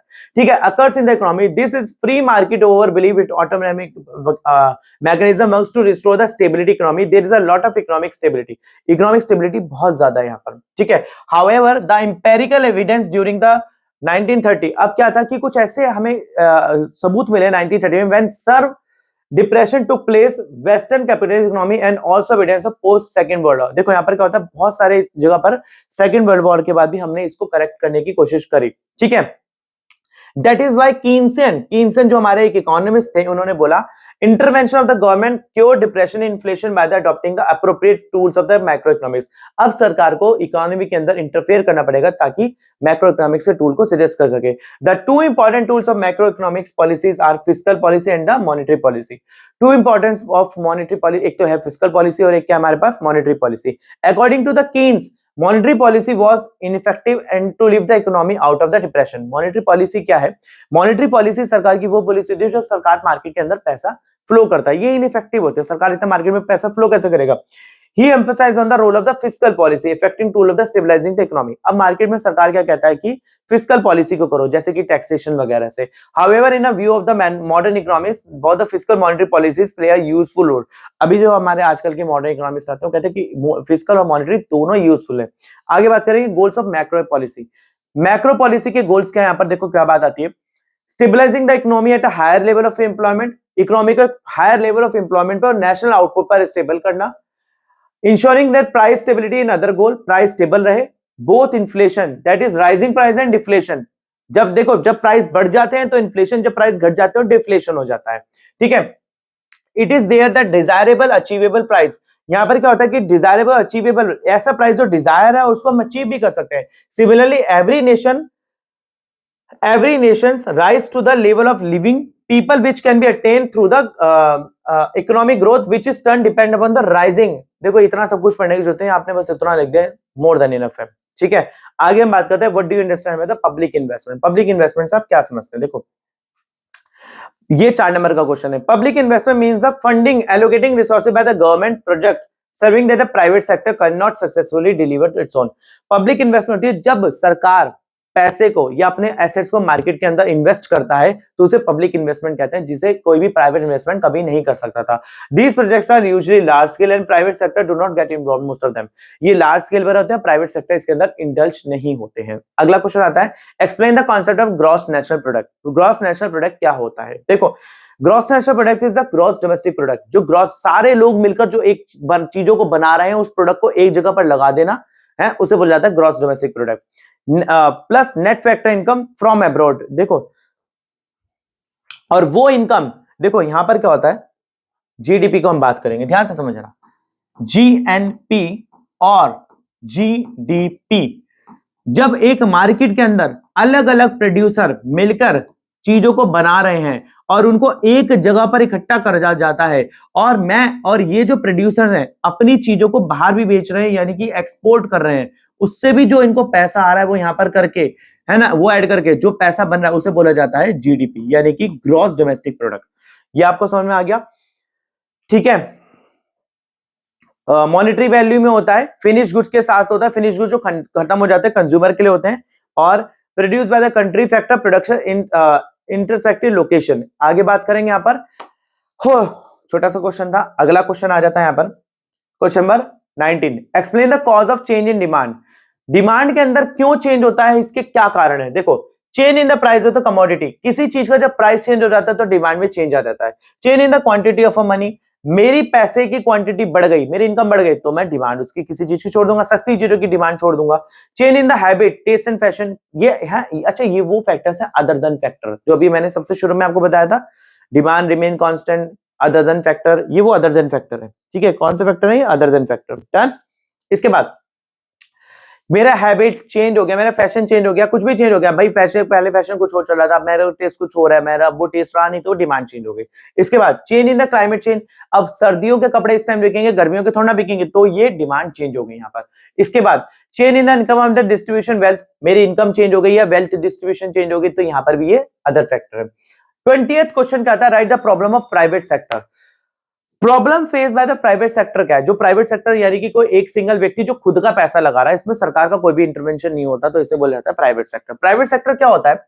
Regulatory produce and related delays, देखो too many regulatory measure impose by the government. अब क्या है, पर सरकार बहुत सारे ऐसे एक्ट बना देती, कानून बना देती, जिसको मेंटेन करके रखना बहुत प्रॉब्लम होता है, उसको फॉलो करना, यहाँ पर ये पहला प्रॉब्लम है। Unnecessary control, from the beginning the private sector country is subject to be unnecessary government control. सरकार अननेसेसरी तरीके से कंट्रोल करती है उनको, प्राइवेट सेक्टर को, प्राइस कंट्रोल करती है, उन पे प्राइस की पूरी लगाई जाती है, has resulted disincentive to increase the production, जिसकी वजह से प्रोडक्शन पे रुकावट आ जाती है। Inadequate diversification, the private sector has been suffering from the inadequate, government did not allow them to participate in the basic heavy infrastructure.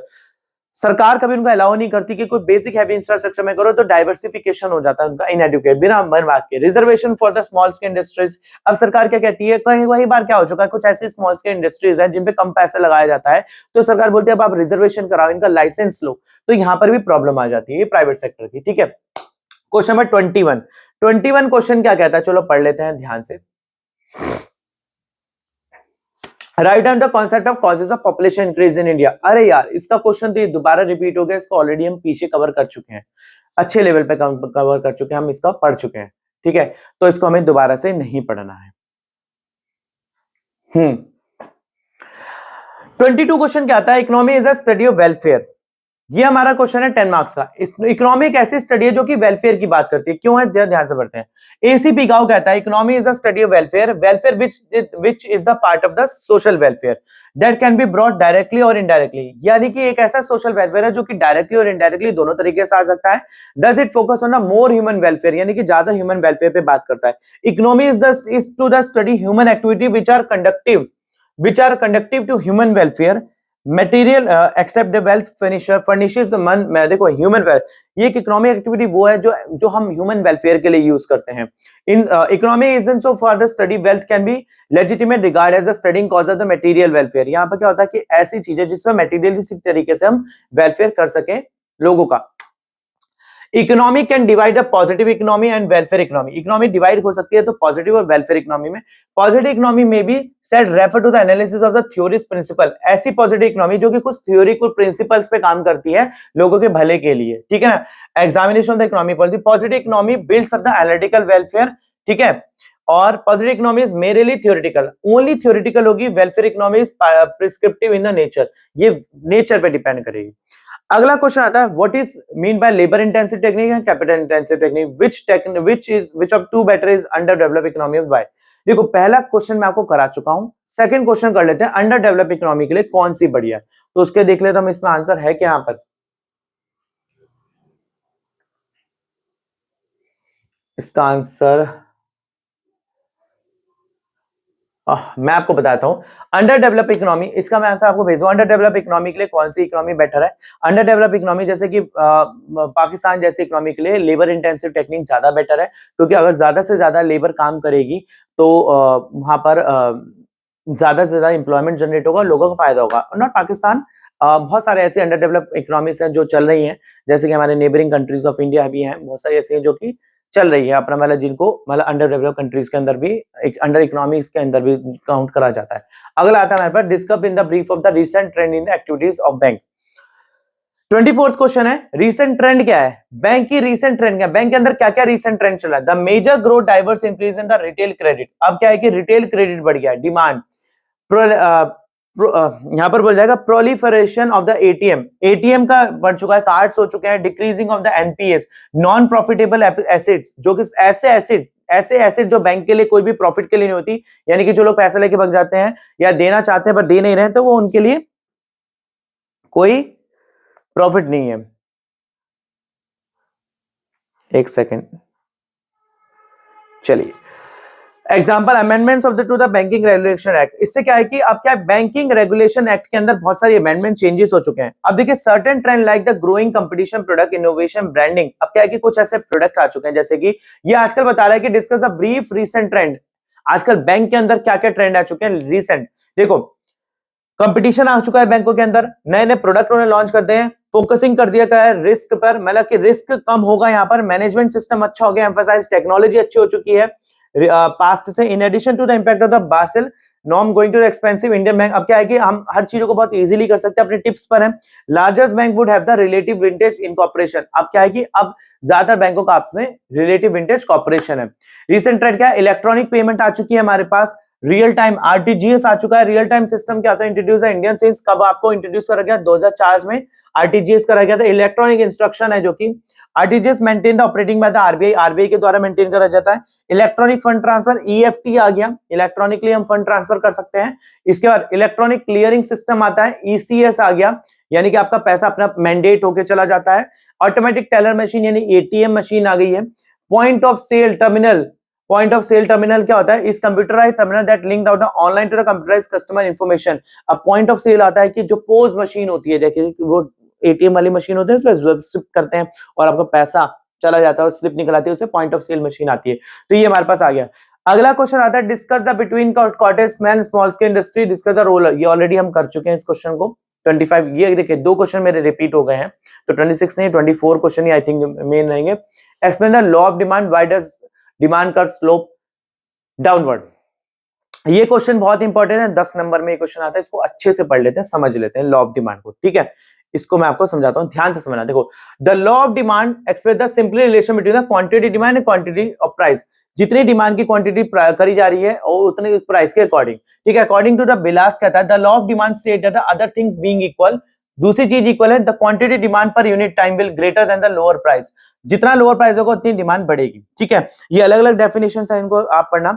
अच्छा इसके बाद हमारे पास डेफिनेशंस के बाद हमारे पास डिमांड कर्व पढ़ते हैं, ठीक है ना। डिमांड कर्व, डिमांड कर्व क्या होता है? प्राइस देखो यहाँ पर प्राइस 50 से 40 हो गया, 30 हो गया, 20 हो गया, ठीक है, घटता जा रहा है और डिमांड जो हमारी बढ़ती चली रही है 5, 10, 15, 25। और मार्केट डिमांड क्या होती है? इन दोनों का मिक्सचर, इंडिविजुअल डिमांड और इनको मिक्सचर करता जाता है जब किसी मार्केट डिमांड को हमारा बढ़ जाता है। ये मार्केट डिमांड हमारी 50 पर 5000 होगी, जिस तरीके से हमारी मार्केट डिमांड बढ़ी जा रही है यहाँ पर। इसको अगर मैं कर्व में शो करूं तो डिमांड कर्व हमारी कैसी होती है? इस तरीके से फ्लैट होती है, यहाँ पर ये प्राइस होता है, ये क्वांटिटी होती है और यहाँ से डिमांड कर्व हमारी फ्लैट आ जाती है।